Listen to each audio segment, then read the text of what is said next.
ఫిబ్రవరి 28న లలితా మాతాజీ గారి ఆధ్వర్యంలో మీ చేతులతో శ్రీచక్రార్చన దత్త కళ్యాణం చేసుకునే అద్భుత అవకాశం సంప్రదించండి. నమస్తే, వెల్కమ్ టు సుమన్ టీవీ. నేను పద్మిని. ప్రస్తుతంతో పాటు ప్రముఖ ఆధ్యాత్మికవేత్త జ్యోతిష్య భాస్కర గడ్డమణుగు తేజస్వి శర్మ గారు మనతో పాటు ఉన్నారు. మాట్లాడదాం సార్. నమస్కారం అండి. నమస్కారం అమ్మా. ఇప్పుడు మీతో ఇంటర్వ్యూ చేయడానికి నాతో యాక్చువల్గా మీతో బోల్డన్ని ఆధ్యాత్మిక పరమైనటువంటి విషయాలు, జ్యోతిష్యానికి సంబంధించి బోల్డన్ని ఇంటర్వ్యూస్ చేయాలనేది నా వాంఛ. అది తీరనటువంటి పరిస్థితి. కానీ ఇలా కలవటం అనేది ఓ రకంగా సంతోషంగా ఉంది, ఓ రకంగా ఖచ్చితంగా మీరు ఏం చెప్తారో వినాలని కూడా ఉంది. అయితే ఈ టాపిక్స్ మాట్లాడటం చాలా చాలా బాధాకరం, శోచనీయమైనటువంటి పరిస్థితి. ఎందుకంటే పీఠాధిపతి స్థాయి రావటం అంటే పూర్వజన్మ సుకృతం. ఆయనని కొన్ని కోటాల మంది ఫాలో చేస్తున్నటువంటి సందర్భం. అయితే బాధ్యతారహితమైనటువంటి వ్యాఖ్యలు కొన్ని కోట్ల మంది మనోభావాలని దెబ్బతీస్తే ఎవరి గురించి మాట్లాడుతున్నానో ఇంట్రడక్షన్ ఇవ్వాల్సిన అవసరం లేదు. చిన్నజీయర్ స్వామి పూజ్యులు ఆయన శంకర భగవత్పాదుల గురించి చేసినటువంటి వ్యాఖ్యలకి ఆశ్చర్యపోవాలా, బాధపడాలా తెలియనటువంటి పరిస్థితి. 72 అవైదికాలని ఖండించిన ఆయనని, ఆమ్నాయ పీఠాలని స్థాపించిన ఆయనని ఆయన పెట్టలేదు, వేరే ఎవరో, అంటే విద్యారణ్య స్వామి, ఆయనేమి మరి తక్కువ వ్యక్తి కానప్పటికీ ఆయన స్థాపించారన్నట్టు. ఎంతవరకు సమంజసం? అసలు దీన్ని ఎలా చూస్తారు ఈ వ్యాఖ్యలను మీరు? ఇది నిర్ద్వందంగా ఖండన చేయవలసినటువంటి అంశమే. మొట్టమొదటిగా అసలు నాకు ఈ అవకాశం ఇచ్చినటువంటి సుమన్ టీవీ వారికి ముందు ధన్యవాదాలు చెప్పుకుంటున్నాను. అయితే ఇది నిర్ద్వందంగా అందరూ కూడా ఖండన చేయవలసినటువంటి అంశం. ఈరోజు స్మార్తులు అని చెప్పుకునేటువంటి ప్రతి వారు ఎవరైనప్పటికీ కూడా వీధిలోకి వచ్చి స్వామివారు మీరు ఏ ఆధారంతో ఈ మాటలు చెప్పారు అని చెప్పని వారిని ప్రశ్నించి సమాధానం రాబట్టవలసినటువంటి తరుణం ఇది.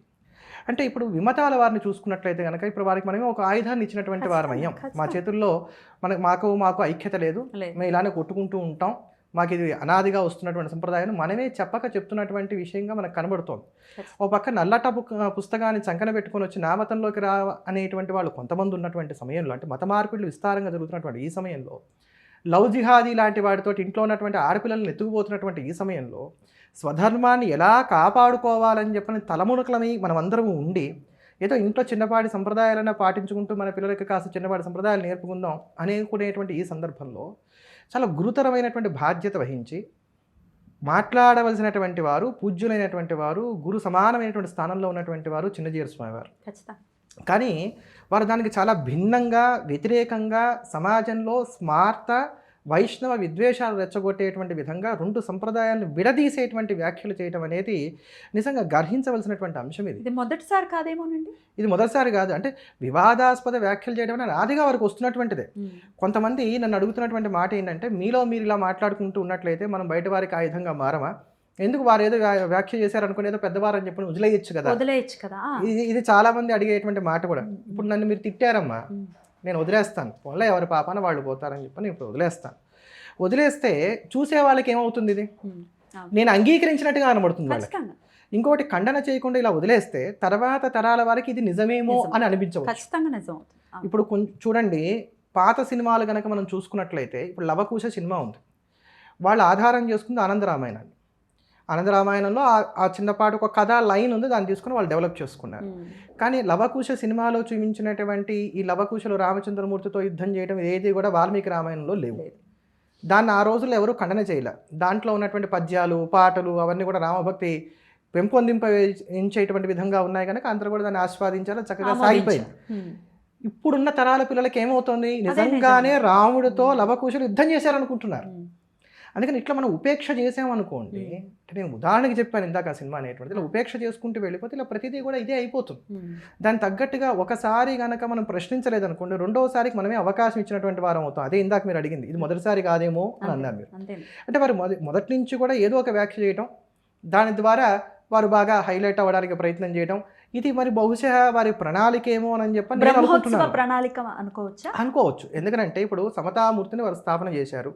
సమతామూర్తిని మేము స్థాపన చేశాం కనుకే స్మార్తులందరూ కూడా రగిలిపోతున్నారు అనుకునేటువంటి మాటని లోకంలోకి తేవడం కోసం అని చెప్పని అదేమన్నా కుట్రగా కుతంత్రంగా చేసి ఉండొచ్చు. ఎందుకంటే సమతామూర్తిని స్థాపన చేసినప్పుడు నిజంగా అందరం కూడా సంతోషపడ్డాం. ఏ సంప్రదాయం అయితే ఏమైందమ్మా, ఆచార్య నిష్టను కలిగి ఉన్నారు, చాలా చక్కగా వెళ్తున్నారు. మన హిందువులు ఇప్పుడు స్టాచ్యూ ఆఫ్ ఈక్వాలిటీ అని అన్నారు, సమతామూర్తి అని అన్నారు. సరే, అక్కడ సమానత్వం చూపెడుతున్నారు లేదా తర్వాత దాని గురించి చెప్తాను. ఇప్పుడు ఆ సమతామూర్తి ఎదురుకుండానే కూర్చొని ఆ స్థాపన చేసినటువంటి రోజున మీరు అన్నది ఏమిటి, జగద్గురువు అనే దాని మీద చాలా వివాదాస్పదమైనటువంటి వ్యాఖ్య చేశారు. మళ్ళా అదే వేదిక మీద ఈ రోజున ఆ సమతామూర్తికి సంబంధించినటువంటి 108 దివ్య దేశాలు ఎక్కడైతే సుప్రతిష్ఠితం మీరు చేశామని అనుకుంటున్నారో ఆ ప్రాంతంలోనే బ్రహ్మోత్సవాల సందర్భంగా మళ్ళీ ఈరోజు ఈ వ్యాఖ్యలు చేశారు శంకరాచార్యుల వారి మీద. అంటే శంకరాచార్యుల వారి యొక్క పేరు ఎత్తవలసినటువంటి అవసరం అసలు లేదు. పైగా ఈ వ్యాఖ్యలు చేసినటువంటి సమయం, దాని ముందు వారు మాట్లాడింది కావచ్చు, దాని తర్వాత వారు మాట్లాడింది కావచ్చు, మనం చూసుకున్నట్లయితే ఈ వ్యాఖ్యలకు ముందు వెనక ఉన్నటువంటి వాటిని జోడించుకున్నాం. అసలు సంబంధం లేదు కదమ్మా, అసలు సంబంధం లేదు అనుకోవాలి. ఇప్పుడు నేను ఏదైనా ఒకటి మాట మాట్లాడుతున్నాను అని అంటే నా మనసులో ఏదో ఒక ఉద్దేశం లేకపోతే మాట రాదుగా. నాకు ఆకలి వేస్తుంది అని అంటే నాకు నిజంగానే కడుపులో ఏదో బాధ ఉంది, అది తింటే కానీ ఆకలి బాధ నాకు తీరదు, అందుకే నాకు ఆకలి వేస్తుంది నేను అడుగుతా. అట్లా ఏదో ఒకటి మనం ఒక మాట బయటికి మాట్లాడామంటే దానికి ఒక అర్థం ఉంటుంది. ఎదుటివాడిని తిట్టామంటే వాడి మీద కోపం ఉంటుంది, విమర్శించామంటే వాడి మీద ద్వేషం ఉంటుంది, అట్లా ఏదో ఒకటి ఉంటుంది. అలా ఇక్కడ అసందర్భంగా ఎవరో వారిని అడిగింది కూడా పోనీ లేదు, ఏమండి ఆమ్నాయ పీఠాలు శంకరాచార్యుల వారే పెట్టారా, శంకరాచార్య వారు గొప్పవారా, రామానుజాచార్యుల వారు గొప్ప, ఇట్లాంటి ప్రశ్నలు కూడా ఎవరు వేసింది కూడా ఏం లేదు. అక్కడ వారేదో ఉపన్యసిస్తూ బదరికాశ్రమంలో ఉండేటువంటి ఆ దీప విశిష్టత చెప్తున్నారు. 6 మాసాలు అది వెలుగుతూ ఉంటుంది నిరంతరాయంగా చెప్తూ అక్కడ ఎత్తుకున్నారు దీన్ని. అసలు అక్కడ చెప్పాల్సిన అవసరం లేదు. దివ్య దేశాల్లో ఒకటి నారాయణ అష్టాక్షరి ప్రభవించినటువంటి చోటు, మన రామానుజ సంప్రదాయానికి సంబంధించినటువంటి వారికి మరింత విశిష్టమైనటువంటి క్షేత్రం. ఇలా వారు ఎంతైనా చెప్పుకోవచ్చు, రామానుజ వైభవం చెప్పుకోవచ్చు, ఆళ్వార్ల వైభవం చెప్పుకోవచ్చు, అక్కడ ఉన్న 108 దివ్య దేశాల వైభవాలు ఎంతైనా చెప్పవచ్చు. దాంట్లో అప్రస్తుతంగా దీన్ని ఎత్తుకోవాల్సినటువంటి అవసరం లేదు. అయినా ఎత్తుకున్నారని అంటే వారికి ఏదో దురుద్దేశమో కుట్రో లేకపోతే ఏదో ఒక వివాదం చేయాలనో లేకపోతే రెచ్చగొట్టాలనో, రెచ్చగొట్టిన తర్వాత స్మార్తులందరూ మాట్లాడుతున్నట్లయితే చూసావా స్మార్తులు వైష్ణవుల మీద పడి ఏడుస్తున్నారు అనేటువంటి భావాన్ని సమాజంలోకి జొప్పించడం కోసమనో ఏవో ఒకటి అయి ఉండాలి కదా. లేకపోతే చరిత్రని వక్రీకరణ చేస్తూ అలవోకగా సత్యదండం పట్టుకుని అన్ని అసత్యాలు చెప్పాల్సిన అవసరం ఏమొచ్చింది, లేదు కదమ్మా. విద్యారణ్య స్వామిని అన్నటువంటి లైన్లో ఆయన ఒక గైడ్గా కూడా అభివర్ణించారు. దీని గురించి వాట్ ఈస్ యువర్, మీరు ఎలా గైడ్ అంటాం అనే దాన్ని నిజంగా గర్హించాలి. మరి ఒక సందర్భంలో అంటే కొన్ని మాటలు ఏమవుతాయంటే అండి, వారు ఏ ఉద్దేశంతో చెప్తారో తెలియదు కానీ కొంత సంప్రదాయాల్లో ఉన్నటువంటి వారికి అవి కొంచెం గుచ్చుకునేటువంటి విధంగా ఉంటాయి. ఎట్లా అంటే దీని గురించి నేను చెప్తాను, ఈ గైడ్ అనే దాని గురించి చెప్తూ కూడా చెప్తాను. హాలాహల భక్షణ సందర్భాన్ని వారు తీసుకొని ఏమన్నారనంటే, దేవతలు ప్రార్థన మేరకు ఆయన హాలాహల భక్షణం చేయడానికి పూనుకున్నప్పుడు అమ్మవారి వంక చూశారు. చూస్తే ఏం కాదులే ఓయ్ తినని చెప్పని అమ్మవారు అన్నారు. ఆవిడ మోడ్రన్ లేడీ. ఇప్పుడు ఈ మోడ్రన్ లేడీ అంటే వారి కాంటెస్ట్ ఏంటంటే అమ్మవారు ఆదర్శమూర్తి అని చెప్పడం అనేది వారి ఉద్దేశం అయి ఉండొచ్చు బహుశా. కానీ అక్కడ పదం సర్వమంగళ గురించి వారు ప్రస్తావన చేసింది ఏంటంటే మోడ్రన్ లేడీ. మీరు ఇప్పటికి కూడా యూట్యూబ్లో ఉంది, ఇది చూడండి. మోడ్రన్ లేడీ ఈయన వెళ్ళేసరికి అచ్యుతాయ నమః కేశవాయ నమః మొత్తం ఆయన తాగేశారు. ఎవరు హలాహలనంతా విష్ణువే స్వీకరించేశాడు. అదేమిటో ఇప్పుడు మా ఆవిడకి చెప్పొచ్చాను నేను, మరి ఇప్పుడు నా పరువేం కావాలంటే పర్వాలేదులే నా చేతికి కాస్తుంది, ఇది నువ్వు స్వీకరించు అని చెప్పని విష్ణుమూర్తి ఇచ్చాడు. ఇస్తే దాన్ని ఆయన స్వీకరించడం గొంతు పట్టుకొని అది లోపలికి వెళ్ళకుండా ఆపాడు. అంటే అసలు ఈ కథ అసలు ఏ పురాణం ఏ ఆధారంలో ఉంది? వ్యాసప్రోక్తమైనటువంటి భాగవతంలో కావచ్చు, మిగతా పురాణాల్లో కావచ్చు, అసలు ఎక్కడా మనకు కనబడదు. అంటే వీరికంటూ ఒక ప్రత్యేకమైనటువంటి కథ, కార్ఖానా, కమీషు, వ్యవహారం ఉంటాయి. ఇది నేను ఎందుకు చెప్పి తర్వాత విద్యారణ్యుల గురించి చెప్తున్నానంటే, వీరి చరిత్రను ఇప్పుడు వక్రీకరణ చేశారు. అంటే పురాణాలు వక్రీకరణ చేస్తున్నారు, చరిత్రని వక్రీకరణ చేస్తున్నారు. అంతటి పూజ్యమైనటువంటి స్థానంలో ఉండి ఎందుకు ఇలా చేస్తున్నారు నాకు అర్థం కావట్లేదు. నేను జిఆర్ స్వామి వారిని ఎక్కడ వ్యక్తిగతంగా నేను ద్వేషించట్లేదు, విమర్శించట్లేదు. వారంటే నాకు చాలా భక్తి ఉంది. చాలామందికి తెలియనటువంటి అంశం ఏంటంటేనమ్మా, మైత్రేయ శాఖ అని ఒకటి ఉంది వేద శాఖల్లో. అది అంతరించిపోతుంటే దాన్ని కాపాడారు ఆయన. ఆ మైత్రేయ శాఖని చక్కగా ఉజ్జీవింపజేశారు. ఇప్పటికి కూడా సామాజికమైనటువంటి సేవా కార్యక్రమాలు ఎన్నో చేస్తున్నారు వారు. వాటి పరంగా మనం అందరం కూడా వారికి నమస్కారం చేయవలసింది. అంతేకాకుండా కాషాయం కట్టినంత మాత్రం నారాయణ స్వరూపులు అని చెప్పని మనకి శాస్త్రం చెప్తున్నటువంటి మాట, కాషాయ దండ మాత్రమే ఇది సాక్షాత్ నారాయణో భవేత్ అని చెప్పని, కనుక కూడా వారికి నమస్కారం చేస్తాం. అట్లా అని చెప్పని చరిత్రని మనకి పురాణాలని వీటన్నిటిని కూడా వక్రీకరణ చేసి చెప్తూ ఒప్పుకోలేం అమ్మవారిని కదా.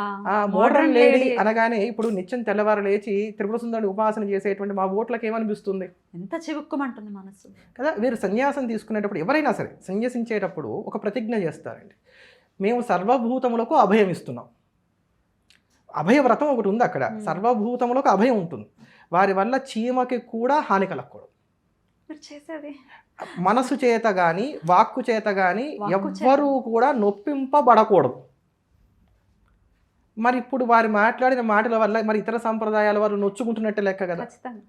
చరిత్ర చూసుకుంటే వ్రతభంగం అవుతోంది. చరిత్ర చూసుకుంటే విద్యారణ్య స్వామి వారు భువనేశ్వరీదేవిని ఆరాధన చేసి భువనేశ్వరీదేవి యొక్క అనుగ్రహంతో వారి సంపదను పొందడానికి ప్రయత్నం చేశారు. నీకు ఈ జన్మలో సంపద లేదు నాయన, వచ్చే జన్మలో ఇస్తానంటే అమ్మవారు అది చాలా విస్తృతమైనటువంటి కథ ఒకటి మనకు కనబడుతుంది. అప్పుడు నేను దేశ రక్షణ కోసం ధర్మరక్షణ కోసం అని చెప్పని అడుగుతున్నాను అని చెప్పని అమ్మవారిని ఆయన ప్రార్థన చేయడం, అమ్మవారు ఆయన అనుగ్రహించడం, అదంతా ఆయన జీవిత చరిత్రలో చాలా విస్తారంగా మనకు కనబడుతుంది. ఆయన తపస్సు చేయడం, ఆ తపస్సు చేసేటప్పుడు అమ్మవారు ఎలా అనుగ్రహించింది, ఆయన ఎంత తీక్షణంగా తపస్సు చేస్తే చాలా విస్తృతమైనటువంటి వర్ణనలు ఉన్నాయి వాటికి. అలా త్రిపుర ఆయన భువనేశ్వరి అనుగ్రహం చేత కర్ణాటక సింహాసనాన్ని వారు స్థాపన చేశారు. అందుకనే శృంగేరి యొక్క బిరుదావులలో కర్ణాటక సింహాసన స్థాపనాచారి అనేటువంటి బిరుదు వాళ్ళకి చాలా సుప్రదంగా మనకు కనబడుతోంది.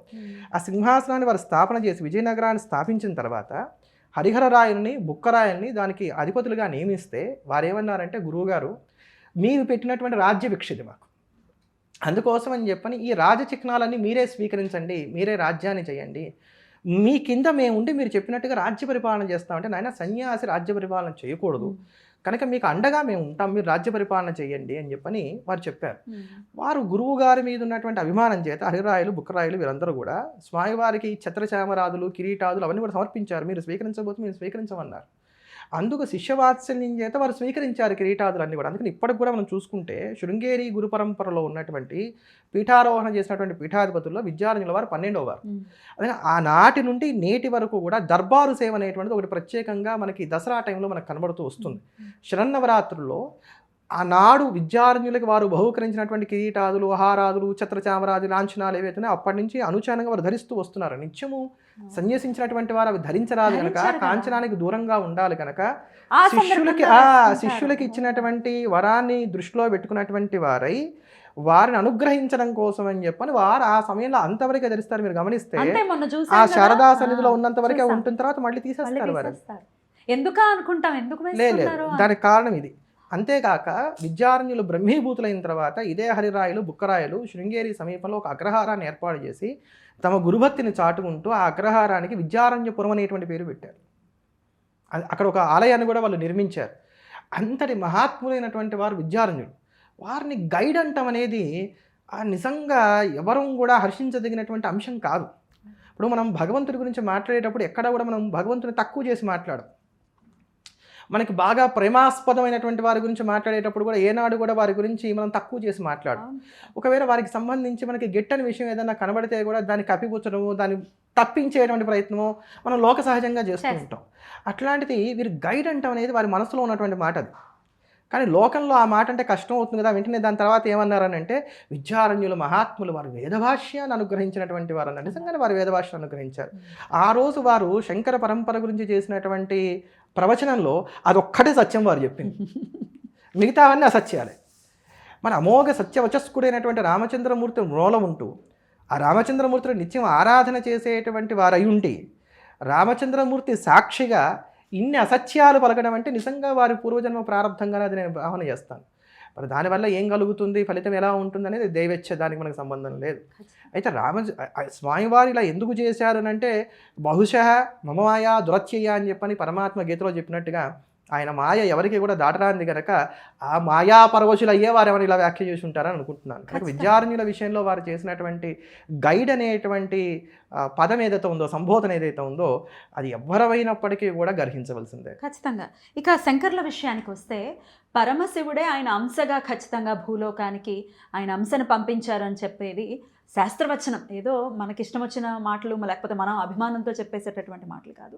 అతి పిన్న వయసు 32 సంవత్సరాలు అంటే చాలా చిన్న వయసు. 3 సార్లు భారతదేశం కాలినడకన పర్యటించడం ఏమిటి, సాక్షాత్తు పరమశివుడే 5 లింగాల్ని ఆయనకి ఇవ్వటం, దత్తుడి పర్యవేక్షణలో ఇవన్నీ జరగటం, ఆ లింగాల్ని ప్రతిష్ఠించడం అనేది కూడా వింటూ ఉన్నాం, చదువుకుంటూ ఉన్నాము. ఇంత ఇంత సామాన్యులు, చాలా సామాన్యురాలు నేనే తెలుసుకుంటూ ఉన్నప్పుడు ఇటువంటి వ్యాఖ్యలు చేయటం అసలు దీని గురించి కూడా ఒకసారి మనం మాట్లాడుకుందాం. శంకర్లే ఇచ్చారు ఆ లింగాల్ని అని అంటారు కదా, దాని గురించి ఒక్కసారి. ఇక్కడ ఏంటంటమ్మా, శంకరుల యొక్క అంశ కాదు, సాక్షాత్తు శంకరుడే వచ్చాడు. శంభోర్మూర్తిర్ భువనచరితే శంకరాచార్య రూప. ఈ మాట కూడా మనకి విద్యార్థుల వారు చెప్పినటువంటి మాట. విద్యారణ్యుల వారు స్వామి 19 గ్రంథాలు రాశారు శంకర్ల మీద అని చదవటం జరిగింది. అనేకమైనటువంటి శంకర విజయాలు ఉన్నాయండి. అంటే విద్యారణ్య స్వామి వారి కన్నా కూడా పూర్వమే అనేకమైన శంకర విజయాలు ఉన్నాయి. వాటన్నిటినీ కూడా క్రోడీకరణ చేస్తూ వాటి యొక్క సారాంశ రూపంగా నేను మరొక శంకర విజయాన్ని రచిస్తున్నాను అని చెప్పని మాధవీయ శంకర విజయానికి ప్రారంభంలో వారే చెప్పారు. ఆ మాట చెప్తూ ఇప్పటికే ఉన్నప్పుడు మళ్ళీ నువ్వెందుకు రాస్తున్నావు నన్ను అడగచ్చు ఎవరైనా. పంచామృతాల్లో ఒక్కొక్క తీపి చేరడం వల్ల ఆ పంచామృతానికి ఎలా అయితే అదనపు రుచి చేరుతూ వస్తుందో అలా నేను రాసినటువంటి ఈ శంకర విజయం మరింత హాయిని గొలుపుతుంది లోకానికి అనేటువంటి కారణం చేత రాస్తున్నాను అనేటువంటి ఉపమానాన్ని కూడా వారు అక్కడ మనకు చూపెడతారు. అయితే శంకరుల దగ్గరికి దేవతలందరూ వెళ్ళారట. కైలాసానికి వెళ్ళి బౌద్ధ జైనాలు ప్రబలి ఎక్కడ యజ్ఞయాగాది క్రతువులు జరగనటువంటి స్థితి ఏర్పడింది లోకంలో. అందుకోసం అని చెప్పని మీరు భూమి మీద అవతరించి జ్ఞానాన్ని లోకానికి ఉపదేశం చేయవలసింది అని చెప్పని ప్రార్థన చేశారు. మనం గమనిస్తే అండి, ఎప్పుడు కూడా హరిహరులు ఇద్దరు కూడా అవినాభావ సంబంధాన్ని కలిగి ఉంటారు. వీరికన్నా ముందు జరిగినటువంటి ద్వాపరయుగంలో ఏం జరిగిందండి, సాక్షాత్తు నారాయణుడు బాదరాయణుడిగా వచ్చి అష్టాదశ పురాణాలను బ్రహ్మసూత్రాలను ఇవన్నీ కూడా అనుగ్రహించాడు. అంటే సాహిత్యం అంతా ఆయన ఇచ్చేసాడు. ఇప్పుడు ఆ సాహిత్యం నుంచి రావాల్సినటువంటి సారాన్ని వంట పట్టించుకోవడం అనేది మృగ్యమైంది కనుక దాన్ని అందించడం కోసం అని చెప్పని శివుడు వచ్చాడు. ఆ శివుడు ఆ శివుడు శంకరాచార్యుల వారుగా వచ్చారు. ఆయన పేరు కూడా శంకరుడే. శంకరోతి ఇది శంకర, శాశ్వతమైనటువంటి శుభాన్ని ఇచ్చేటువంటి వాడు. శాశ్వతమైన శుభం అంటే మోక్షం తప్ప ఇంకో మార్గం ఉండడానికి ఆస్కారం లేదు కనుక వారి నామమే చెప్తోంది వారి అవతారం ఉద్దేశం ఏమిటి అనేటువంటిది. అలా అవతరించడం, వారు అవతరించిన తర్వాత వారు కైలాసానికి వెళ్ళారని మళ్ళీ తిరిగి ఆ కైలాసంలో పరమేశ్వరుడు వారికి 4 లింగాలు ఇచ్చారని, ఆ 4 లింగాలను తీసుకొచ్చి చిత్రామనాయ పీఠాల్లో ఏర్పాటు చేశారని. 5 కాదండి, అంటే ఇక్కడ అభిప్రాయ భేదాలు కొన్ని ఉన్నాయి. ఒప్పుకోరు, ఒప్పుకుంటాము ఒప్పుకోమని ఏం కాదు. దీంట్లో కాస్త అభిప్రాయ భేదాలు ఉన్నాయి. వీటిలో మనం ఏం అనుకోవాల్సినటువంటి అవసరాలు లేదు. 5 లింగాలు ఉన్నప్పుడు కంచి చేరుతోంది, 4 లింగాలు ఉన్నప్పుడు కంచి చేరట్లేదు. సరే, కంచి ఉందా లేదా అనేటువంటి వివాదాన్ని మనం పక్కన పెట్టుకుంటే కంచిని కలుపుకున్నా కూడా కలుపుకోకపోయినా కూడా నష్టం లేదు. ఎందుకంటే అందరూ కృషి చేస్తున్నటువంటిది అద్వైత సిద్ధాంతం కోసమే, అందరూ పూజిస్తున్నది చంద్రమౌళీశ్వరుణ్ణే, అందరూ ఆరాధన చేస్తున్నటువంటిది పరదేవతనే, అందరూ కూడా ఒప్పుకుంటున్నటువంటిది హరిహరాద్వైతాన్నే. అలాంటప్పుడు ఇంకా దాంట్లో మనకేం పెద్దగా ఇబ్బందులు పడాల్సినటువంటి అవసరాలు లేవు. అలా వారు తీసుకొచ్చారని ఆ సందర్భంలోనే సౌందర్యలహరి వారు భూలోకానికి తీసుకొచ్చారని చెప్పని మహాస్వామి వారు చెప్పినటువంటి మాట. అయితే ఆ సౌందర్యలహరిని తీసుకొస్తున్నప్పుడు ఇదంతా భూలోకానికి వెళ్ళిపోతే కష్టమని చెప్పని నందీశ్వరుడు అడ్డగించాడని కొంత భాగాన్ని వారు స్వీకరించారని, అందుకని సౌందర్యలహరిలో ఉండేటువంటి మొదటి భాగం ఏదైతే ఉందో అదంతా కూడా మంత్రభాగంగా ఉంటాం, తర్వాతి భాగం అంతా కూడా శంకరులు తాము పూరణ చేశారని, అందుకని ఇదంతా కూడా అమ్మవారి యొక్క పాదాది కేశాంత వలనగా సాగింది అనేటువంటి మాట మనకి కొంతమంది వ్యాఖ్యానకారులు దానికి రాసినటువంటి దాంట్లో చెప్పేటువంటి మాట. అయితే దానికి ప్రమాణాలు మనకి లేవు. అనుశ్రుతంగా వస్తోంది అని అంటే ఎవరో తమ అనుభవంలో తెలుసుకొని ఉండాలి. ఇప్పటికే మనం పోగొట్టుకున్న సాహిత్యం చాలా ఉంది కనుక వారి అనుభవంలో ఏదో ఒక గ్రంథంలో చూసుంటారు, చెప్పుంటారు. అట్లా కైలాసం నుంచే అవి వచ్చాయి. వారి యొక్క అష్టోత్తరంలో కూడా ఆ నామం ఉంటుంది. కైలాస సంప్రాప్త చంద్రమౌళీశ్వర పూజకాయ నమః అనుకుంటా, ఒకవేళ నేను తప్పు కాకపోతే ఆ నామం దానికి అర్థం ఇంచుమించుగా అలానే వస్తుంది. అంతేకాక వీటితో పాటు రత్నగర్భ గణపతిని కూడా ఇచ్చారు ఈశ్వరుడు. అందుకని మీరు శృంగేరి వెళ్తే అక్కడ చంద్రమౌళీశ్వరుడితో పాటు రత్నగర్భ గణపతి మనకి దర్శనమిస్తారు. మీరు ఎప్పుడైనా సరే మనకి ఇవాళ రేపు లైవ్లో కూడా మనకు కనబడుతోంది. శృంగేరి శ్రీవారు చక్కగా శుక్రవారం పూట స్వామివారి చంద్రమౌళీశ్వర పూజ, శ్రీచక్రార్చన అని మనకు కనబడుతుంటాయి. అప్పుడు చూడండి, వారు ముందు గణపతికి పూజ చేస్తారు. ఆ గణపతి రత్నగర్భ గణపతి, కైలాసం నుంచి వచ్చినటువంటి గణపతి. ఆ రత్నగర్భ గణపతి యొక్క అనుష్ఠానం వలనే అక్కడికి వచ్చేటువంటి, అంటే శృంగేరి మహాసంస్థానం అంటున్నాం, అక్కడికి వచ్చేటువంటి వారందరూ కూడా నిరతానదానాలు కావచ్చు, ఇవన్నీ కావచ్చు హాయిగా సాగుతున్నాయి అని చెప్పని, సిద్ధి బుద్ధి అవన్నీ వారి వలనే కలుగుతున్నాయని చెప్పని ప్రతీతి. అందుకే ఆ రత్నగర్భ గణపతిని, ఆ చంద్రమౌళీశ్వర లింగాన్ని వారు కైలాసం నుంచి తీసుకొచ్చారు. అయితే మిగతా పీఠాల్లో కేవలం చంద్రమౌళీశ్వర లింగాలే ఉన్నాయి కానీ రత్నగర్భ గణపతి లేదు. శృంగేరి యందు మాత్రమే ఇది మనం విద్యమానంగా దర్శనం చేయడానికి అవకాశం ఏర్పడుతుంది. అందుకని చెప్పని వారు కైలాసం నుంచి తీసుకొచ్చారు చంద్రమౌళీశ్వర లింగాలు అనేది వాస్తవమే, సాక్షాత్తు శంకరుడే కైలాసానికి వెళ్ళి వారి యొక్క బింబ ప్రతిబింబంలాగా ఇంకా ఉన్నటువంటి శంకరుడి దగ్గర సంభాషణ చేసి అక్కడ ఉన్నటువంటి ఆ 4 లింగాలు తీసుకొచ్చారని మనం భావన చేయొచ్చు. 4 అయితే 4, 5 అవుతాయి. ఇక చతురామ్నాయ పీఠాలు ఏవైతే ఉన్నాయో అవి ఖచ్చితంగా శంకరులు స్థాపన చెయ్యలేదు అని చాలా కాన్ఫిడెంట్గా చెప్పేశారు ఆయన. ఏం చెప్తారు దీనికి? అంటే కాన్ఫిడెంట్గా అబద్ధాలు చెప్పొచ్చు అనేది వారిని చూసి మనం తెలుసుకోవాలి. అప్పుడు అంటే అబద్ధం వా సుబద్ధం వా కుంతీపుత్రో వినాయక అని చెప్పని ఒక మాట ఉంది. అంటే నువ్వు అబద్ధం చెప్పు, ఎలా అన్నా చెప్పు, నువ్వేమన్నా అనుకో, కుంతీపుత్రుడు వినాయకుడు అంటే వినాయకుడే. ఇప్పుడు వారి ఫాలోవర్స్ కూడా అలానే ఉన్నారు. వాళ్ళ ఫాలోవర్స్ కూడా అలానే ఉన్నారు. వారు ఎప్పుడు ప్రస్తావన చేసినమ్మా శంకరాచార్య వారి విషయంలో వారు 32 ఏళ్ళే జీవించారనే దాన్ని ఒత్తి చెప్తూ ఉంటారు. మరి ఎందుకు చెప్తారో నాకు తెలియదు. రామానుజులు 100 ఏళ్ళు జీవించారు, శంకరులు 32 ఏళ్ళు జీవించారు అనేటువంటి కంపారిజేషన్ ఎక్కువగా కనబడుతూ వస్తుంది. అయితే ఇటీవల వీరు చేసిన వ్యాఖ్యలో మాత్రం రామానుజుల పేరు కాకపోయినా శంకరాచార్య వారు 32 ఏళ్ళే జీవించారనే మాట మళ్ళా కూడా నొక్కే చెప్పారు. అయితే వయసుకి సిద్ధాంతానికి జ్ఞానానికి అసలు సంబంధం అయితే లేదు. ఇప్పుడు అదే చెప్తున్నాను, ధ్రువుడు కావచ్చు, ప్రహ్లాదుడు కావచ్చు, వీరందరికీ కూడా భగవంతుడు సాక్షాత్కరించినప్పుడు వాళ్ళేమో పండు ముసలుడు గారు. అందుకని చెప్పండి, మరి వయసుతో ఏమి సంబంధమో నాకు ఈ రోజు కూడా నాకు అర్థం కావట్లేదు. అయితే శంకరాచార్యుల వారు హిమాలయాలకు వెళ్ళిపోయారు, అక్కడికి వెళ్ళి వారు అంతర్హితులు అయిపోయారు, మళ్ళీ తిరిగి రాలేదు కనుక ఈ పీఠాలు వారు ఏర్పాటు చేయలేదు. తర్వాత వచ్చినటువంటి విద్యారణ్యులు ఈ పీఠాలు ఏర్పాటు చేశారని వారు చెప్పారు. కానీ చరిత్ర కనుక మనం చూసుకున్నట్లయితే శృంగేరి జగద్గురు పరంపరలో 12వ పీఠాధిపతులు విద్యారణ్యులు. శంకరాచార్యుల వారే పీఠాన్ని ఏర్పాటు చేయకపోతే వీరు 12వ వారు ఎలా అవుతారు? ఇది ఎలాంటిదంటే నా నుంచి కొడుకు పుట్టలేదు, నా కొడుకు కడుపునే నేను పుట్టాను లాంటిది. కానీ ఇది సాధ్యపడేటువంటి అంశం కాదు.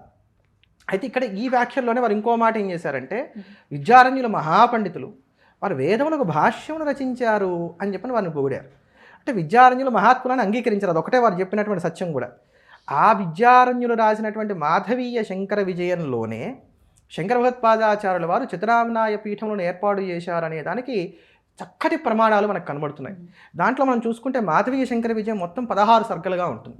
అందులో 6వ సర్గలో 51వ శ్లోకంలో మోహస్సంత మసవాసర నాథాం తత్ర తత్ర విడివేశ్య వినేయాన్ పాలనాయ పరతత్వ శరణ్య మాముపైష్యసి తతఃకృత కృత్య అనేటువంటి ఒక శ్లోకం కనబడుతుంది. సందర్భం ఏమిటంటే శంకరాచార్యుల వారు బదరికాశ్రమానికి వెళ్ళి బదరికాశ్రమంలో ప్రస్థానత్రయానికి భాష్యములు రాసిన తర్వాత ఆ పాఠం చెప్పడం కోసమని కాశీకి వచ్చి కాశీలో ఉన్నటువంటి శిష్యులందరికీ పాఠం చెప్తూ ఉంటారు.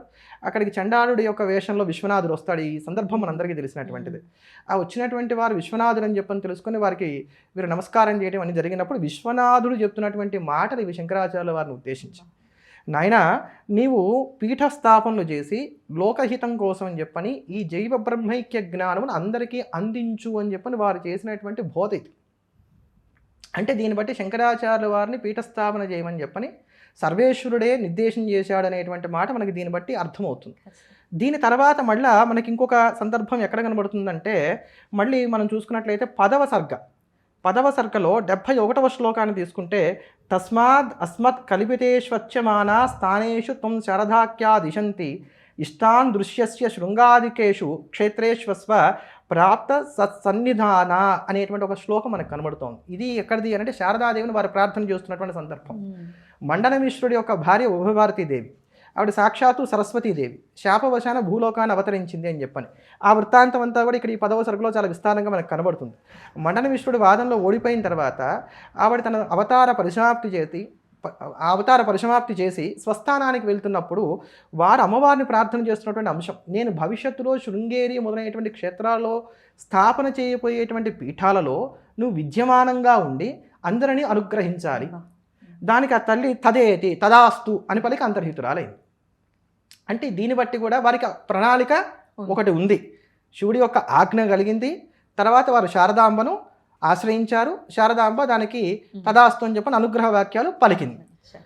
దీని తర్వాత మనం చూసుకున్నట్లయితే మళ్ళీ 12వ సర్గ 68, 69 శ్లోకాలు కనుక మనం చూసుకున్నట్లయితే వీరు మూకాంబిక ఇత్యాది క్షేత్రాలన్నీ కూడా దర్శనం చేసుకుంటూ శృంగపురానికి వస్తారు. ఆ శృంగేరికి వచ్చినప్పుడు ప్రకల్ప్య తత్రేంద్ర విమానకల్పం ప్రాసాద మావిష్కృత సర్వశిల్పం ప్రవర్తయామాస సదేవతాయా పూజ మాజాద్వైరపి పూజితాయై అనేటువంటి ఒక శ్లోకం మనకు కనబడుతోంది. అక్కడ విమానకల్పం అంటే అక్కడ అద్భుతమైనటువంటి ఒక ఆలయాన్ని నిర్మింపజేశారు. శృంగేరిలో ఆలయాన్ని నిర్మింపజేసి అక్కడ శారదాంబను ఆయన ప్రతిష్ఠ చేశారు. ఆవిడకి చక్కగా పూజా పునస్కారాదులన్నీ కూడా ఏర్పాటు చేశారు. యా శారదాంబేత్య విదాం వహంతి కృతాం ప్రతిజ్ఞాం ప్రతిపాలయంతి అద్యాపి శృంగేరీపురే వసంతి ప్రజ్యోతతే అభీష్టవరాన్ దిశంతి. దానికి కొనసాగింపుగా తర్వాత వారు చెప్తున్నటువంటి శ్లోకం అన్నమాట ఇది. ఆవిడ ప్రతిజ్ఞ చేసింది కదా, నువ్వు ఎక్కడికి పిలిస్తే అక్కడికి వచ్చి నేను విద్యమానంగా ఉంటానని. అందుకని ఆ ప్రతిజ్ఞ నిలబెట్టుకొని అద్యాపి నేటికి కూడా శృంగేరిపురే వసంతి, ఇప్పటికి కూడా ఆవిడ శృంగేరిలో వసిస్తోంది. ప్రజ్యోతదే అభీష్టవరాన్ దిశంతి, తనను ఆశ్రయించినటువంటి వారందరికీ కూడా కావలసిన వరాలన్నీ కూడా చక్కగా అనుగ్రహిస్తోంది. అంటే శృంగేరిలో వీరు పీఠం ఏర్పాటు చేశారు. చాలా స్పష్టంగా ఇక్కడ మనకు కనబడుతున్నటువంటి మాట ఇది. దీని తర్వాత మళ్ళీ చిట్ట 16వ సర్గకి వెళ్ళండి. ఈ 16వ సర్గలో 93వ శ్లోకాన్ని కనుక మనం తీసుకున్నట్లయితే, ఇది మునిరతి తుష్టో అధ్యక్ష్య సర్వజ్ఞపీఠం నిజమత గురుతాయై నో పునర్నాహేతో కతిచన వినివేశ్యాచర్ష శృంగాశ్రమాదౌ మునిరథ వదరిం సంప్రాప కైచిత్స్య శిష్యై అనేటువంటి ఒక శ్లోకం మనకు కనబడుతోంది. ఇది మనకి 16వ సర్గలో 93వ శ్లోకం. వారు సర్వజ్ఞ పీఠాన్ని ఆరోహణ చేశారు. అక్కడ కూడా చాలా చక్కటి వివరణ చేస్తారు విద్యారణ్య స్వామి వారు. వారు సర్వజ్ఞ పీఠాన్ని ఆరోహణ చేయాల్సిన అవసరం వారికి ఏమి లేదు. ఎందుకంటే జీవబ్రహ్మైక్య జ్ఞానాన్ని కలిగినటువంటి వారికి ఇది కావాలి ఇది వద్దు అనేటువంటిది ఏది ఉండదు కనుక, లోకములో తమ సిద్ధాంతాన్ని ప్రతిపాదన సమగ్రంగా చేయడం కోసం అని చెప్పని సర్వులు దాన్ని అంగీకరించేటట్టుగా చేయడం కోసం అని చెప్పని సర్వజ్ఞ పీఠ ఆరోహణ చేసిన తర్వాత అప్పుడు వారు అంటున్నటువంటి మాట ఇది, ఇంకా నేను చేయవలసిందంతా అయిపోయింది, 4 పీఠాల్లోనూ 4 శిష్యులను ఏర్పాటు చేశాను కనుక ఇక్కడ ఇప్పుడు నేను నాకు మిగిలినటువంటి ప్రధానమైనటువంటి శిష్యుల్ని గ్రహించినటువంటి వాడనై నేను ఇతరత్రా స్థానాలకు వెళ్తాను, ఏది మన కేదారం ఇత్యాది స్థానాలకు వెళ్తానని చెప్పని దానికి సంబంధించినటువంటి దానికి ఉపోద్ఘాతంగా చెప్పినటువంటి శ్లోకం అన్నమాట ఇది. అంటే దీన్ని బట్టి వారు సర్వజ్ఞ పీఠారోహణ చేసేటువంటి సమయానికి 4 పీఠాలు వారు స్థాపన చేశారు, చిత్రామ్నాయ పీఠాలు ఏర్పాటు చేశారు. దాంట్లో శృంగేరి మొదలైనటువంటి వాటిలో శిష్యుల్ని ఏర్పాటు చేశారు. ఈ మాట చెప్పారు. దక్షిణంలో శృంగేరి, దానికి సురేశ్వరాచార్యులు మొదటి పీఠాధిపతులు, పశ్చిమంలో ద్వారక, దానికి పద్మపాదాచార్యుల వారు మొదటి పీఠాధిపతులు, తూర్పులో గోవర్ధన పీఠం, దానికి హస్తమలకాచార్యుల వారు మరొక ప్రధాన పీఠాధిపతులుగా ఉన్నారు, ఉత్తరంలో జ్యోతిర్మఠం, దానికి తోటకాచార్యుల వారిని ఏర్పాటు చేశారు. ఇలా ఏర్పాటు చేసినప్పుడు ఏంటి వారి యొక్క ప్రణాళిక పూర్తయింది. దీన్ని బాగా గమనించండి. మనకి మొత్తం 16 సర్గల్లో చూసుకుంటే 6వ సర్గలో శివుడు ఆయనకు బోధ చేశాడు. తర్వాత 10వ సర్గలో చూసుకుంటే శారదాంబ అనుగ్రహించింది. 12వ సర్గలో చూసుకుంటే శృంగేరిలో పీఠ స్థాపన చేశారని ఉంది. చిట్ట చివర 16వ సర్గలో చూసుకుంటే చిత్రామ్నాయ పీఠంలో స్థాపన చేశారనేటువంటి సంతృప్తి వారు వ్యక్తం చేయడం మనకు కనబడుతుంది. అంటే ఈ పీఠాలన్నీ కూడా శంకర భగవత్పాదాచార్యుల వారే ఏర్పాటు చేశారు. అది ఎప్పుడు వారు హిమాలయాలకు వెళ్ళిపోయారు, తిరిగి రాలేదని మీరు అన్నారే, దానికి పూర్వం. అంటే కట్టు పేస్ట్గా మనకి ఎంత కావాలో అంతే తీసుకున్నాం, మిగతాది వదిలేసాం. మరి దీన్ని ద్వేషం అంటారా, కల్పితం అంటారా, వక్రీకరణ అంటారా, ఏమంటారో నాకైతే తెలియదు. వారు సునిశ్చితమైనటువంటి బుద్ధిశాలి అని చెప్పని అంటారు కనుక అది వారికే వదిలేస్తున్నారు. అట్లా ఇక్కడ దీంట్లో అంటే ఇప్పుడు మళ్ళీ మనం ప్రస్తుతానికి కనుక వచ్చినట్లయితే కనుక ఈ చిత్రామ్నాయ పీఠాలకి సంబంధించినటువంటి విషయాల్లో రామానుజుల కాలానికి ఇవన్నీ ఉన్నాయండి. పురి తీసుకోండి, పురి క్షేత్రాన్ని తీసుకుంటే ఈ రోజు కూడా రథోత్సవంలో మొట్టమొదటిగా జగన్నాథుని పూజించేవారు ఎవరో చెప్పండి? పురి శంకరాచార్య స్వామి వారే. అది వైష్ణవ క్షేత్రం కాదు. మరి అక్కడ ఈ రోజుకి కూడా 108 దివ్య దేశాలలో ఒకటి. పురి శంకరాచార్యుల వారు రథారుడైనటువంటి జగన్నాథుని మొట్టమొదటిగా పూజించేటువంటి వారు. అది శంకరులకు ఉన్నటువంటి గొప్పతనం. ఈ రోజుకి కూడా 108 దివ్య దేశాల్లో ఒకటి అష్టాక్షరి ప్రభవించిందని చెప్పబడుతున్నటువంటి బదరీ క్షేత్రంలో బద్రీనారాయణ ప్రతిష్ఠ చేసింది శంకర భగవత్పాదాచార్యుల వారు. అక్కడ ఉన్నటువంటి వారిని రావల్సి అంటారు. వారు నంబూతిరి బ్రాహ్మణులు, కేవలం నంబూతిరి బ్రాహ్మణులు, వాళ్ళు వైష్ణవులు గారమ్మా, వాళ్ళు స్మార్తులు. మరి ఇంత చరిత్ర ఉంటే ఇది కాదనటం మరి మనకి హాస్యాస్పదం అవదా? చదవనట్ట, చదివి కూడా వ్యతిరేకత రీత్యా ఇట్లా మాట్లాడటం ఎట్లా అర్థం చేసుకోవాలంటే? చదవలేదు అని నేను అనుకోను. ఇప్పుడు నేను మిమ్మల్ని తిట్టాలనుకున్నాను అనుకోండి, మీ గురించి నేను లోటుపాట్లే ఫస్ట్ నేను తెలుసుకుంటాను, మీ మంచితో నాకు పని లేదు. కనుక ఇప్పుడు సంప్రదాయంలో ఉన్నటువంటి వారు మరొక సంప్రదాయం గురించి మాట్లాడాలంటే ముందు ఆ సంప్రదాయాన్ని గురించి క్షుణ్ణంగా తెలుసుకుంటారు. అందులో కూడా ఏవైతే మనకు అంత పెద్దగా సమర్థనీయంగా అనిపించవో మన మనసుకి, వాటి మీద ఎక్కువగా ఫోకస్ కూడా పెడతాం. కనుక వీరు శంకరాచార్యుల వారి యొక్క జీవిత చరిత్రను చదవలేదు అనేటువంటి మాట అయితే నేను అనుకోను. కావాలని చరిత్రని వక్రీకరణ చేయడం కోసం, శంకర భగవత్పాదాచార్యుల వారిని వైష్ణవులుగా చిత్రీకరణ చేయడం కోసం, శంకరుల యొక్క చిత్రామ్నాయ పీఠాలే అసలు వారు స్థాపన చేయలేదని అంటే కనుక ఆ పీఠాలే లేవని నిరూపణ చేయడం కోసం ఇటువంటి వ్యాఖ్యలు అంతే.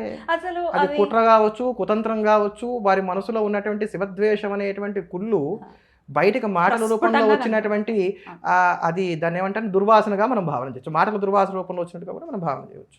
నేను ఎక్కడ మళ్ళీ చెప్తున్నాను, జిఆర్ స్వామి వారి యొక్క ఫాలోవర్స్తో సహా అందరికీ నేను చెప్తుంది ఏంటంటే, నేను జిఆర్ స్వామి వారి మీద ఎక్కడా కూడా విద్వేషపూరితమైన వ్యాఖ్యలు నేను చేయట్లా. వారు మాట్లాడినటువంటి దాన్ని నేను సిద్ధాంతపూర్వకంగానే ఖండన చేస్తున్నాను. ఎందుకంటే ఇది మనకు అనాదిగా మన సనాతన ధర్మం మనకు నేర్పినటువంటి గౌరవ మర్యాదలు. ఇదివరకు లాగా లేదండి కాలం. మనం చూసుకుంటే ప్రతి ఒక్కరు స్పందిస్తున్నారు. తెలిసిన వాళ్ళు మీరు ఇందాక చెప్పినట్టుగా 100% కరెక్ట్. తెలిసిన వాళ్ళు మాట్లాడకపోతే కొన్నాళ్ళకి అదే నిజమైపోతుంది. సోషల్ మీడియాని వేదికగా చేసుకుని వాళ్ళకి తెలిసిన ఏ చిన్న విషయాన్నైనా చెప్తున్నారు, ఖండిస్తున్నారు. ఇది తప్పు అంటే తప్పు అని ఖండిస్తున్నారు. మరి ఇంత మోడర్న్ లేడీ అని మాట్లాడిన మోడర్న్ స్వామీజీ వారికి తెలీదా? వారికి సపర్యలు చేసే వాళ్ళైనా ఉప్పందించవచ్చు కదా, ఏమంటే మనం ఇలా మాట్లాడుతూ ఊరుకోరండి, ఖచ్చితంగా అందరూ మాట్లాడతారు అని చెప్పి. వాళ్ళకి కావాల్సిందే ఇదా? అసలు ఏమని అర్థం చేసుకోవచ్చండి? వివాదాలకి ఇదేమి నాందిగా వారు ఏం లేరుగా, అనాదిగా వివాదాస్పదమైనటువంటి వ్యాఖ్యలు చేస్తున్నారు కనుక అది వారి స్వభావం ఏమో అని నేను అనుకుంటున్నాను. ఎందుకంటే ప్రతి వారికి ఒక స్వభావం ఉంటుంది. పులి మేమను, పులి గాండ్రించును, జీరస్వామి వారు ఇలా ఉండురు, ఇట్లా మనం అది వారి స్వభావంగా అనుకోవాలి. సో ఇందాక మీరు అన్నట్టుగానే శంకరుల్ని వైష్ణవులుగా ఖచ్చితంగా అభివర్ణిస్తూనే ఉన్నారు. ఆయన శుద్ధ వైష్ణవుడు అని ఆయన క్లియర్గా చెప్పేసేటటువంటి వైనం ఎట్లా అర్థం చేసుకోవచ్చు? వైనం ఏంటి, వారు అదే మాట అన్నారు. శంకరులు నారాయణ పరాయణులు, వారు శుద్ధ వైష్ణవులు. వారి బ్రహ్మసూత్రాలు ఇత్యాదులు కనుక చూసుకున్నట్లయితే ఇంకా అక్కడక్కడన్నా రామానుజులు మొహమాటానికి సర్వేశ్వరేశ్వర అన్నారు, కానీ వీరు చాలా స్పష్టంగా విష్ణు, కృష్ణ, వాసుదేవ ఇట్లానే చెప్పారు అనేటువంటి మాట చెప్పారు. అంటే శుద్ధ వైష్ణవుడు అంటే వీర వైష్ణవుడు అని అర్థం. వారు ఇంకే దేవతని కూడా అంగీకరించకూడదు. శంకర సాహిత్యాన్ని మనం 3 భాగాలు చేయాలి. 3 భాగాలు చేస్తే మొదటిది ప్రస్థానత్రయం అవుతుంది. బ్రహ్మసూత్రములు, భగవద్గీతా భాష్యము, బ్రహ్మసూత్ర భాష్యం, భగవద్గీతా భాష్యం, తర్వాత ఉపనిషత్ భాష్యం. ఈ ఉత్తమాధికారుల కోసం ఏర్పాటు చేసినటువంటి, అలానే మధ్యమాధికారుల కోసం ఏర్పాటు చేసినటువంటి వివేక చూడామణి వంటి ప్రకరణ గ్రంథాలు, సమాజుల కోసం ఏర్పాటు చేసినటువంటిది స్తోత్ర సాహిత్యం. ఇప్పుడు నిజంగా శుద్ధ వైష్ణవులైతే ఏ దేవతని కూడా కీర్తన చేయకూడదు. కానీ వారిని కనుక మనం చూసుకున్నట్లయితే, శంకరాచార్య వారిని కనుక మనం చూసుకున్నట్లయితే కేవలం భజగోవిందం అని ఏమనలేదుగా. అందరి దేవతను కూడా స్తోత్రం చేశారు. ముదాకరాత్మ మోదకం సదా విముక్తి సాధకం అంటూ గణపతిని కీర్తించారు. వైష్ణవులు ఎవరు గణపతిని పూజించరు, వైష్ణవులు విశ్వక్సేనుని పూజిస్తారు. కనుక వారు శుద్ధ వైష్ణవులు అయితే ముదాకరాత్మ మోదకం అంటానికి అవకాశము లేదు, గణపత్యంలోకి రారు. తర్వాత గణపతిని పూజించరు. తర్వాత మనకి వారు నిజంగా శుద్ధ వైష్ణవులు అయితే శివానంద లహరిలో ఒక శ్లోకం చెప్తానమ్మా. ఈ శ్లోకం చెప్పడానికి అసలు ఆస్కారమే ఉండదు. బాణత్వం వృషభత్వం అర్ధవభుష భార్యాత్వం ఆర్యాపతే గోణిత్వం సకిత మృదంగవహత చేత్యాది రూపం దదౌ త్వత్పాదే నయనార్పణంచ కృతవాన్ సద్యేహవాగో హరి పూజ్యాత్ పూజ్యతర స ఏవహి న చేత్కోవా తదన్యోదిక. ఇది చాలా అద్భుతమైనటువంటి ఒక పద్యం. అంటే విష్ణువు శివుడి యొక్క అనుగ్రహాన్ని పొందడానికి ఎలా ఉంటాడు, ఏం చేస్తూ ఉంటాడని వివరించేటువంటి పద్యం ఇది. బాణత్వం, ఆయన త్రిపురాసుర సంహారం చేస్తున్నప్పుడు ఈయన బాణంగా మారి ఆయనకు సహకరించేట, ఈశ్వరుడికి సహకరించేట. వృషభత్వం, ఈయన వృషభంగా మారి శివుని వహిస్తున్నట్ట, విష్ణువు వృషభంగా మారి శివుని వహిస్తున్నాడు. చాలా గొప్ప రహస్యం కూడా చెప్తారు శంకరాచార్య వారు ఇక్కడ. మర్ధత్వ వభుష భార్యాత్వం ఆర్యాపతే, నీకు అర్ధాంగిగా భారీగా కూడా నారాయణుడే ఉన్నాడన్నారు. అంటే అమ్మవారికి విష్ణువుకి అభేదము అనేటువంటి దాన్ని ఇక్కడ సూచన చేసి చెప్తున్నారు. అందుకని ఆయన నారాయణ సహోదరిని అమ్మవారిని అనడానికి గల కారణం అది. అంతేగాని ఒకే తల్లి కడుపున పుట్టారని చెప్పిన ప్రాకృతమైనటువంటి అర్థాన్ని స్వీకరించడానికి లేదు. ఈయన నారాయణుడైతే ఆవిడ నారాయణి అంటానికి అర్థం కారణం ఇది. అందుకోసం అని చెప్పని సాక్షాత్తు పార్వతిగా కూడా ఆయన మారి నీకు సేవలు అందిస్తున్నాడు. అంతేనా? ఘోణిత్వం అంటే శూకరంగా మారాడు, పందిగా మారాడు. దేనికోసం? నీ పాత మూలం ఏదో తెలుసుకోవడానికి. లింగోద్భవ కథని మనం గుర్తు చేసుకోవాలి ఇక్కడ. ఇదంతా శంకర భగవత్పాదాచార్యుల వారు చెప్పినటువంటి శివానందలో ఉన్నటువంటి శ్లోకమే. సఖిత మృదంగ వహత చేత్యాది రూపం దదౌ, నీకు చెలికాడిగా ఉండి, స్నేహితుడిగా ఉండి, నీ యొక్క నాట్యానికి సహకరించేటువంటి విధంగా, నీ గతులకి తగినటువంటి విధంగా ఆయన మృదంగాన్ని వాయిస్తున్నాడు. అంటే ఈ మృదంగంలో ఒక రహస్యం ఉంటుంది. మృదంగంలో ఉన్నటువంటి తాళానికి తగినటువంటి విధంగా అక్కడ అడుగులు పడాలి, అక్కడ అడుగులకి తగినటువంటి విధంగా ఇక్కడ తాళం ఉండాలి. అంటే ఈ తాళానికి అనుగుణంగా ఆయన నాట్యం చేస్తున్నాడా, ఆయన నాట్యానికి అనుగుణంగా ఈయన మృదంగా వాయిస్తున్నాడా ఎవరు తెలియదు. అందుకనే హరిహరులు ఎప్పుడూ అవిభాజ్యులు, అభేదం. త్వత్పాదే నయనార్పణంచ కృతం వా స్వదేహభాగో హరి. ఆయన తన కళ్ళు పెకిలించి నీ పాదాలకు అర్పణ చేశాడు, అప్పుడే కదా ఆయనకు సుదర్శనం ఇచ్చాడనేటువంటి మాట. పూజ్యాత్ పూజ్యతరహ, పూజ్యులందరిలో కూడా పూజ్యుడు ఈ కారణం చేత విష్ణువు అయ్యాడని చెప్పి నిరూపణ చేశాడు. శుద్ధ వైష్ణవులు ఎవరనే మాట చెప్తారా? సౌందర్యలహరి అన్నారు ఇందాక మీరు. సౌందర్యలోకంలో అద్భుతమైనటువంటి శ్లోకం ఉంటుంది. త్రయాణం దేవానాం త్రిగుణ జనితానాం తవ శివే భవేత్ పూజ పూజ, భవేత్ పూజ పూజ. అమ్మా నీకు చేసే పూజ మాత్రమే పూజ. భవేత్ పూజ పూజ తవ చరణయోర్యా విరచిత భవాని తత్పాదోద్వహన మణిపీఠస్య నికటే శస్వన్ ముకులిత కరోత్తంస మగుటా. త్రిగుణముల నుంచి పుట్టినటువంటి ముగ్గురు దేవతలు కూడా, బ్రహ్మ విష్ణు మహేశ్వరులు కూడా, భవాని తత్పాదోద్వహన మణిపీఠస్య నికటే శస్వన్ ముకులిత కరోత్తంస మగుట. నీ పాదపీఠం దగ్గర 2 చేతులు జోడించి తమ కిరీటాలు నీ పాదాల కాంచి నమస్కారం చేస్తున్నారని చెప్పారు. శుద్ధ వైష్ణవుడు ఎక్కడైనా విష్ణువు అమ్మవారికి నమస్కారం చేయడానికి, పాదాలకు నమస్కారం చేయడానికి అంగీకరిస్తాడా? ఒక్కనాటికి. మరి ఎట్లా? ఆయన షణ్మత స్థాపనాచారులమ్మా. 6 మతాలని ఆయన అంగీకరించారు. 6 మతాల్లోనే ఆయన బ్రహ్మత్వాన్ని చూసారు. ఆయన బ్రహ్మవాది, ఆయన విష్ణువాది కాదు, శివవాది కాదు, శక్తివాది కాదు, ఇంకోవాది కాదు, ఆయన బ్రహ్మవాది. నిర్గుణమైనటువంటి పరబ్రహ్మము అల్పులైనటువంటి మానవుల్ని ఉద్ధరించడం కోసం అని చెప్పని, ఎవరైతే నిరాకార పరబ్రహ్మమందు చిత్తమును నిలిపి ధ్యానం చేయలేరో వారిని అనుగ్రహించడం కోసం అని చెప్పని, భక్తుల యొక్క ఉపాసనా సౌలభ్యం కోసం అని చెప్పని సగుణ సాకారమైనటువంటి అవతార రూపాలు స్వీకరించి తరింపజేస్తోంది మనల్ని. కనుక ఈ సగుణ రూపాన్ని పట్టుకుని మెల్లగా నిర్గుణంలోకి ప్రవేశించండి. అలా నిర్గుణంలోకి వెళ్ళి ముక్తిని పొందడానికి కానీ ఈ 5 దేవతలు మీకు ఉపకరిస్తారని చెప్పని పంచాయతనాన్ని చెప్పిన వారు. మరి అదే ఆ పంచాయతనాన్ని ఇచ్చింది కూడా ఆయన కాదు అని చెప్పి ఈయన వ్యాఖ్యానించడం కూడా జరిగింది. దీని గురించి కూడా ఒక్కసారి ఇక్కడ 2 విషయాలు చెప్తాను. పంచాయతనాన్ని నిజంగానే శంకర భగవత్పాదాచార్యుల వారు ఏర్పాటు చేయలేదు. దీన్ని ఏర్పాటు చేసినటువంటి వారు విద్యారణ్యయతి అనేటువంటి మాట వారు చెప్పారు. దానికి వారు చూపించినటువంటి కారణం ఏంటంటే, ఆ సమయంలో తురుష్క దండయాత్రలు అధికంగా ఉన్నాయి కనుక అందరినీ ఏకీకృతం చేయడం కోసం అని చెప్పని విద్యారణ్యులు పంచాయతనాన్ని ఏర్పాటు చేశారని అన్నారు. కనుక దీంట్లో అసలు మొట్టమొదట విద్యారణ్యులు ఏర్పాటు చేశారు ఆ పంచాయతనాన్ని.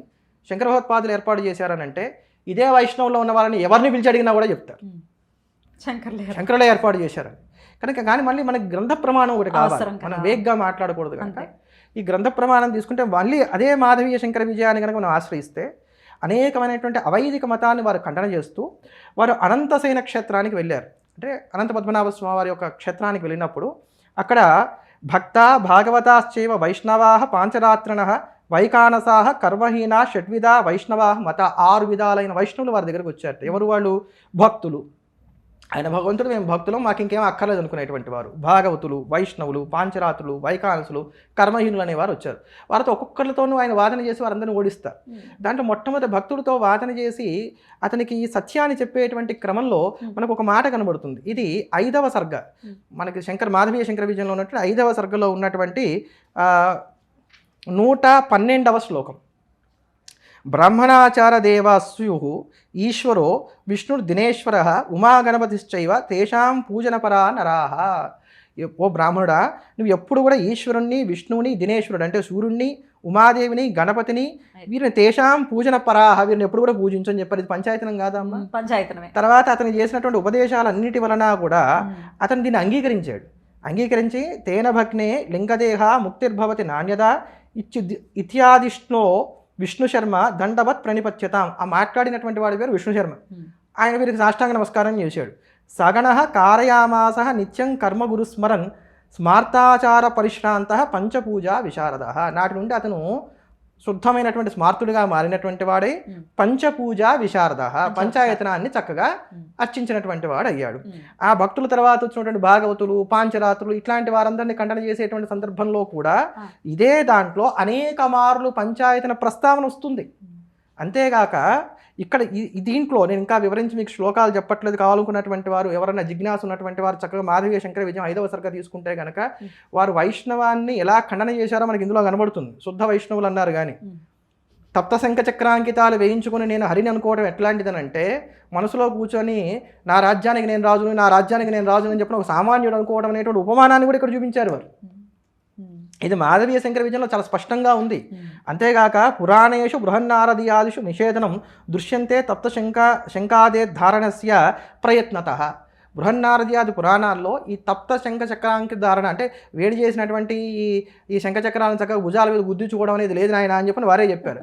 అట్లా నేను వైష్ణవుని కానీ ఇప్పుడు శంఖ చక్ర ధారణ చేస్తున్నటువంటి వారిని కానీ విమర్శ చేయట్లా, ఇక్కడ సిద్ధాంతంలో భాగంగా ఇక్కడ ఉన్నటువంటి దాన్ని చెప్తున్నాను. అట్లా వారు పాంచరాత్రులను ఇతరులందరినీ కూడా ఖండన చేస్తూ పంచాయతనాన్ని అందరూ కూడా స్వీకరించండి, దాన్ని ఆరాధన చేయండి అనేటువంటి మాట చెప్పినప్పుడు పంచపూజారతో నిత్యం స్వదేశస్థాన్ జనానపి అంటూ అక్కడికి వచ్చినటువంటి వారందరూ కూడా పంచాయతనాన్ని స్వీకరించినటువంటి వారే, వాటిని అర్చిస్తూ వారి వారి దేశాల్లో సుఖంగా ఉన్నారనేటువంటి మాట మనకి కోకొలలుగా ఇక్కడ మనకు కనబడుతూ వస్తోంది. కనుక పంచాయతనాన్ని శంకర భగవత్పాదాచార్యుల వారు అందించలేదు లోకానికి అనేటువంటిది మరి ఎంత కళ్ళ అంటే అది వారు ఆలోచన చేసుకోవాలి. లేదు విద్యారణ్యుల వారికి శంకరాచార్యుల వారి మీద ఉన్నటువంటి తీవ్రమైనటువంటి అభిమానం చేత ఇదంతా వారే చేసేసారని, వీరు చేసిన కీర్తి కిరీటాన్ని వారికి పెట్టారనేటువంటి ఒక మాట ఏమైనా తీసుకొచ్చి దాని మీద కూడా వాదన లేవనెత్తుతాం అనుకుంటే వారి కాలం ఏం చిన్న కాలం కాదు. విద్యారణ్యుల కాలంలో వారు ఒక మాట చెప్పారు స్వామివారి, చిన్నజీవి స్వామివారి, విద్యారణ్యులు వేదాంత దేశకుల యొక్క సమకాలికులు, ఇద్దరు ఒకే గురువు గారి దగ్గర పాఠం చెప్పుకున్నటువంటి వారు, సహపాఠీలు అని. వాస్తవమే, అది చరిత్రలో ఉన్న మాట అది. అప్పుడు వేదాంత దేశకులు ప్రశ్నించకుండా ఉండేవారా? అప్పుడున్న పండితులకు ఏమన్నా ధైర్యం ఏమైనా తక్కువగా ఉందా? నువ్వేమో అబద్ధాలు రాసావు నీ గ్రంథంలో అడగరా? అప్పట్లో గ్రంథాలు ఇట్లా ఎవరికి దోచింది వారు రాసుకుని నా స్వేచ్ఛ అనేటువంటి రోజులు కూడా కావు కదా. అది గ్రంథం అందరూ కూడా అంగీకరిస్తేనే అది గ్రంథం అయి ఉండేటువంటిది కదా. మరి అవన్నీ జరిగి ఉండేవి కదా, కనుక అది కూడా కాదు. తర్వాత వారు ఇంకొక మాట ఏమన్నారనంటే, అప్పట్లో ఈ తురుష్క దండయాత్రలు ఇలాంటివన్నీ ఉన్నాయి కనుక అందరినీ ఏకీకృతం చేయడం కోసం విద్యారణ్యులు పంచాయతనాన్ని ప్రవేశపెట్టారని అన్నారు. సరే, అది కాదనేది ఇప్పుడు మనకి తేలిపోయింది. ఒకవేళ అది కొంతసేపు రూఢి అనుకున్నా ఇప్పుడు అదే స్థితి ఉంది. ఇందాక నేను మొదట్లో చెప్పినట్టుగా నల్లట్ట పుస్తకాన్ని చేత పెట్టుకొని వచ్చి నా మతంలోకి రానేవాడు ఒకడైతే, నీ ఇంటి పిల్లని నేను ఎత్తుకుపోతా అనేవాడు ఇంకోటి దొరుకుతున్నాడు. విమతాలన్నీ దాడి చేస్తున్నాయి. భారతదేశానికి చుట్టూరా ఉన్నటువంటి బౌండరీలో ఉన్నటువంటి స్టేట్స్ ఏవైతే ఉన్నాయో అవన్నీ కూడా అధిక శాతం ఇతర మతాల్లోనే ఉన్నటువంటి ఉన్నాయి. మనం పక్కన చూస్తున్నాం, పక్కన ఉన్నటువంటి బంగ్లాదేశ్ కావచ్చు, ఇవన్నీ కూడా ఎంత ఊచకోతకి గురవుతున్నాయో తెలుస్తున్నాయి. అటువంటి సందర్భంలో మరి ఇప్పుడు అదే అవసరం పడుతోంది. అలాంటప్పుడు మరి ఈ వ్యాఖ్యలు మీరు ఎందుకు చేయడం? అటువంటి అసలు ఈ సమయంలో ఈ వ్యాఖ్యలు చేసి సమాజాన్ని ఇలా విచ్ఛిన్నం చేస్తే కలిగే లాభం ఏమిటి? మా బోటి గృహస్థుల కన్నా లేకపోతే సామాన్యుల కన్నా మీ బాధ్యత చాలా పెద్దది. సమాజము పెడత్రోవ పడుతుంటే చెయ్యి పట్టుకొని లాగి వాళ్ళని సరైనటువంటి దారిలో పెట్టి మీరు ఇలా ఉండాలి అని చెప్పని వారికి ఒక మంచి దిశానిర్దేశం చేయవలసినటువంటి గురుతర బాధ్యతను వహించినటువంటి వారు మీరు. ఇక్కడ కాషాయం కట్టారు, చేతిలో సత్యదండం పుచ్చుకున్నారు, మీ బాధ్యత అది. ఖచ్చితంగా మేము మిమ్మల్ని నమ్ముతాం. సీతమ్మ తల్లే మాకు ఆదర్శం. సీతమ్మ తల్లి ఎలా నమ్మింది? కాషాయం పట్టుకొని వస్తేనే కదా నమ్మింది. మేము అలాగే మిమ్మల్ని నమ్ముతాం. మరి మీరు ఇలా మాట్లాడారు, మీరు ఏ ఆలోచనతో మీరు ఉపమానం చెప్పారో నాకు తెలియదు కానీ అమ్మా, ఎట్లా అయితే కపట సన్యాసి వేషంలో రావణాసుడు వచ్చి సీతను ఎత్తుకుపోయాడు, అట్లా వీరిని ఇప్పుడు నేను కపట సన్యాసి అని అంటే అది దోషం అవుతుందో ఏమవుతుందో నాకు తెలియదు కానీ వీరు కూడా అలానే కపటమైనటువంటి మాటలు చెప్తున్నారు. అది శోచనీయం. మీరు రామానుజ వైభవం చెప్పండి, ఆళ్వార్ల గురించి చెప్పండి, మీ సిద్ధాంతం ఎంత చెప్పండి. ఇప్పటికి ఎంతమందిని స్మార్తుల్ని వారు వైష్ణవంలోకి తీసుకెళ్లారమ్మా? ఎవరమన్నా ప్రతిఘటిస్తున్నామా? ఎవరిష్టం వారిది.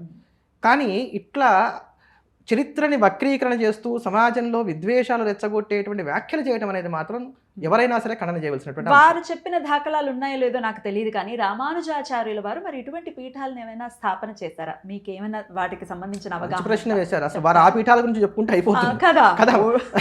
శంకరాచార్య వారి పీఠాలు, శంకరాచార్య వారి గోళ అంటే ఏంటంటే ఎంతగా రామానుజుల గురించి ఆలోచిస్తున్నా కానీ ఎక్కడో మనకు తెలుస్తోంది అనమాట శంకరులు గొప్ప.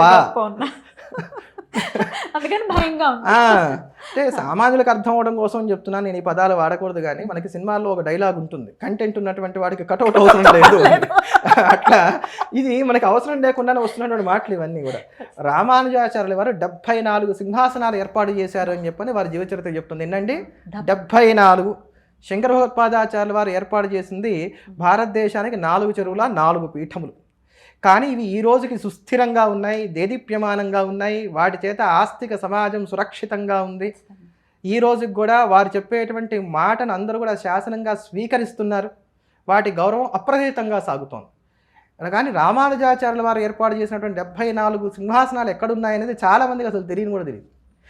రామానుజు నేను తక్కువ చేయట్లేదు, నేను విషయం మీరు అడిగారు కనుక నేను అంతవరకే ప్రస్తావన చేస్తున్నాను. ఈ 74 పీఠాల్లో గృహస్థులైనటువంటి వారు ఉన్నారు, ఎతులుగా ఉన్నటువంటి వారు ఉన్నారు, అనేకమైనటువంటి ప్రాంతాల్లో ఉన్నాయి. అయితే వీటిలో ఇప్పటికీ ఇంకా ఆ పరంపర ఉందా, కొన్నిట్లో ఏమైనా లుప్తమైందా అనేది నాకైతే దాని గురించి పెద్దగా తెలియదు. కానీ 74 సింహాసనాల్ని మాత్రం వారు ఏర్పాటు చేశారు. అదే నేను అంటున్నది, ఇప్పుడు 74 ఎన్ని ఏర్పాటు చేశారు రామానుజులను అడగండి, ఎవరినైనా అడగండి. తెలియదు. వైష్ణవులు అనుకునేటువంటి వారిని, అంటే దాంట్లో నిష్ణాతులు అని కాదు, సామాన్యమైన వాళ్ళని అడగండి, తెలియదు. తెలియదు. మీరు అవి చెప్పొచ్చు కదా అంటాను నేను. అది 74 పీఠ సింహాసనాలు పెట్టారు మన రామానుజులు, వారు ఇంత గొప్ప ఘనకార్యాలు చేశారు, ఇవన్నీ చెప్పొచ్చు కదా. ఇంకా గట్టిగా మాట్లాడితే అసలు రామానుజులు చేసింది ఏంటమ్మా, గోపురం ఎక్కి ఆయన నారాయణ మంత్రాన్ని అందరికీ సర్వులకు చెప్పారు. ఆయన గోపురం ఎక్కాలంటే దేవాలయం ఉండాలి ఫస్ట్. ఆ దేవాలయం ఉండాలంటే శంకరాచార్యులు వారు వచ్చి అవైదిక మత ఖండన చేసి వారు కనుక ఈ షణ్మతాలని కనుక స్థాపన చేయకుండా ఉంటే అసలు దేవాలయం ఉండేదా, దేవాలయంలో అయితే గోపురం ఉండేదా, గోపురం ఎక్కడానికి రామానుజాచార్యుల వారికి అసలు అవకాశం ఉండేదా? అద్భుతం. మరి అటువంటి సోపానాలని మనం చూసుకున్నప్పుడు ఈ రోజుకి కూడా మీరు ఆమ్నాయ మఠాలను చూడండి, ఎంత హుందాగా ఉంటాయో. ఏనాడు కూడా ఇంతవరకు ఏ ఆమ్నాయ మఠం కూడా రామానుజుల్ని కానీ మధ్వాచార్యుల వారిని కానీ అవమానంగా అవహేళనగా మాట్లాడిన దాఖలాలు మనకు కనబడవు, ఇకపై ఉండవు కూడా. ఉండవు. ఎంత అంటే అది అంటే పరస్పరం భావయంతగా ఒకరినొకరిని చక్కగా గౌరవించుకుంటూ మనం ముందుకు వెళ్ళాలి. సిద్ధాంతపరంగా భేదం ఉంది, హాయిగా కూర్చోవాలి, మాట్లాడుకోవాలి. కానీ చక్కగా ఇంతమంది ఉన్నారు నా ఎదురుకుండా, ఇంత మంచి మంచి భజన బృందం ఉంది, నాకు నేనేం చెప్పినా చెల్లుబాటు అవుతుంది అని మాట్లాడితే మటుకు ఖచ్చితంగా ప్రమాదం. ఇప్పుడు అందరూ మాట్లాడాల్సి, అందరూ వ్యాఖ్యలు చేయాల్సిన పరిస్థితి. ఈ రోజు ఇప్పుడు కన్నా సరే స్మార్తులు గనక నిద్ర లేచి వాళ్ళు గనక ప్రతిఘటించకపోతే చాలా ప్రమాదం. ఖచ్చితంగా. అదిగో ఇప్పుడు ఇట్లాంటి వాటి కోసమే వారు ఈ వ్యాఖ్యలు చేశారని నేను అనుకుంటున్నాను. ఇట్లా స్మార్తులందరూ ఇప్పుడు ఏకీకృతమై మాట్లాడుకొని చూసావా వైష్ణవ మీద దాడి అనటం కోసమే సర్వ్ చేస్తాం, పర్పస్ ఈజ్ సర్వ్డ్ అంతే. అట్లా స్టార్ట్ అయిందని అనుకోవచ్చు. ఇంకొక టాపిక్ కూడా మాట్లాడుకుందాం అండి. శివలింగం ఉన్న ప్రతి ఇల్లు శ్మశానమే అని ఆయన వ్యాఖ్యానించడం జరిగింది. అసలు ఎలా దాన్ని డైజెస్ట్ చేసుకోవాలో తెలియనటువంటి పరిస్థితి, వినటం కూడా చాలా బాధాకరం. అసలు దీని గురించి వైష్ణవుల్లో చాలామంది అభిప్రాయం ఏంటంటే శివుడు ఉండేటువంటిది శ్మశానంలో, ఆయన శ్మశానవాసి కనుక ఆయన ఎక్కడుంటే అది శ్మశానం కనుక శివలింగం ఉన్నటువంటి ఇల్లు కూడా శ్మశానం, అది వారు చెప్పినటువంటి మాట.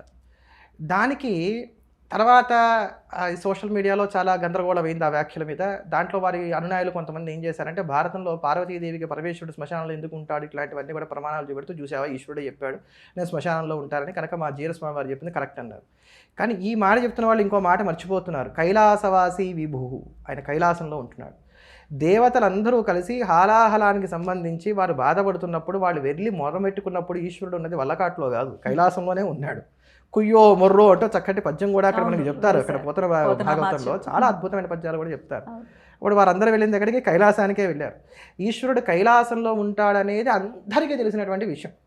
పిల్లలు ఎవరినైనా పిలిచి 10th క్లాస్ ఇంటర్ చదువుకున్నటువంటి పిల్లల్ని పిలిచి శివుడు ఎక్కడ ఉంటాడనంటే శ్మశానంలో అని చెప్తారా, కైలాసంలో అని చెప్తారా? కైలాసం అనే చెప్తారు.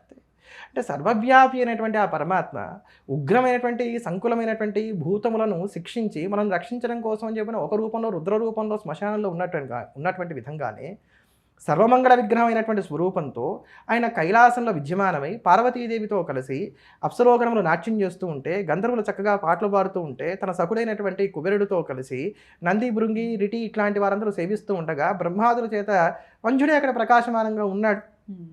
కానీ ఆయన కైలాసంలో ఉంటాడు కనుక శివలింగం ఉన్నటువంటి చోటు శ్మశానం అనేటువంటి మాట అసలు ముందు వీరశైవులు దీన్ని ఎందుకు ఖండన చేయలేదో నాకు అర్థం కాలేదు. ఏ శైవాగమంలోనూ లేదు. ఇప్పుడు వాళ్ళకి ఆగమాలు ప్రధానం అంటున్నారు కదా, ఏ శైవాగమంలో శివలింగం ఉన్నటువంటి ఇల్లు శ్మశానం అని ఉంది, లేకపోతే ఏ పురాణంలో శివలింగం ఉన్నటువంటి ఇల్లు శ్మశానం అని ఉంది. అందుకని నేను అంటాను, మనం వేగ్గా మాట్లాడకూడదు. ఏదైనా మాట్లాడేది ఒక ప్రమాణంతోనో లేకపోతే ఒక గ్రంథాన్ని ఉంటంకించో మాట్లాడితే అప్పుడు ఇటువంటి వాటికి అవకాశాలు ఉండవు. అంతేగాక ఇది శివుణ్ణి చిన్నపుచ్చడమే. వారు ఏమంటున్నారు, శివుడు అంటే మాకు అబ్బో అవ్యాజమైనటువంటి కారుణ్యం, ఈశ్వరుడు అంటే ఎవరు అనుకుంటున్నారు, అసలు ఈశ్వరుడు అంటే విష్ణు భక్తుల అగ్రగణ్యుడు, పరమ భాగవతుడు. ఇది వాళ్ళు చెప్తున్నటువంటి మాటే. అంటే మరి మీరు పరమ భాగవతులు అంటున్నారు, భాగవతులకే మీరు ఎక్కువ ప్రాముఖ్యతనిస్తారు. రామానుజ సిద్ధాంతంలో ఏంటంటే అమ్మా, భగవంతుడిని పూజించకపోయినా దోషం లేదు, భాగవతుడిని పూజించాలి. దీనికి నిదర్శనంగా వారు చూపించేటువంటి ఆళ్వారు చరిత్రలో అత్యంత ప్రధానమైనటువంటి చరిత్ర ఏదంటే కులశేఖర ఆళ్వార్ల చరిత్ర. వారు శ్రీరంగానికి వెళ్ళాలని బయలుదేరడం, ద్వాదశోర్ధ పుండ్రాలు ధరించినటువంటి బ్రాహ్మణులు వైష్ణవులు వారికి ఎదురు రావడం, అయ్యో భాగవతులు మన ఇంటికి వస్తున్నారు వీరికి సేవ చేయాలి కదా అని చెప్పని వారు వెంటనే యాత్రను విరమించుకోవడం, ఇట్లాంటిది వారి దాంట్లో మనకు కనబడుతుంది. అంటే భాగవతులకి అంత ప్రాముఖ్యత ఉంది. మరి అటువంటి పరమ భాగవతుడైనటువంటి శివుడు ఉండేటువంటిది వల్లకాడు ఎందుకు అవుతుందండి, మంగళప్రదమైనటువంటి చోటు అవుతుంది. కానీ కనుక ఇది ద్వంద్వ వైఖరి, ద్వంద్వ కళ్ళ వైఖరి. సిద్ధాంతం. కనుక దీన్ని మనం ఖచ్చితంగా ఖండన చేయవలసిందే. అక్కడ ఇంకో మాట అన్నారు, జననీ శివకామిని అనేటువంటి పాటతో ద్రౌపదీదేవి ఏమీ కీర్తన చేయలేదు. పాండవులు పరమ వైష్ణవులు, వారు నారాయణ పరాయణులు, వారు విష్ణువునే సేవించారు అనే మాట అన్నారు. కానీ భారతాన్ని కనుక మనం సమగ్రంగా అధ్యయనం చేస్తే భారతాన్ని సమగ్రంగా అధ్యయనం చేస్తే పాండవులు స్మార్తులు అంటాను నేను. ఎలా? ఎందుకు కాదో చెప్పండి. ఇప్పుడు నేను కొన్ని ఉపమానాలు మీకు చూపెడతాను.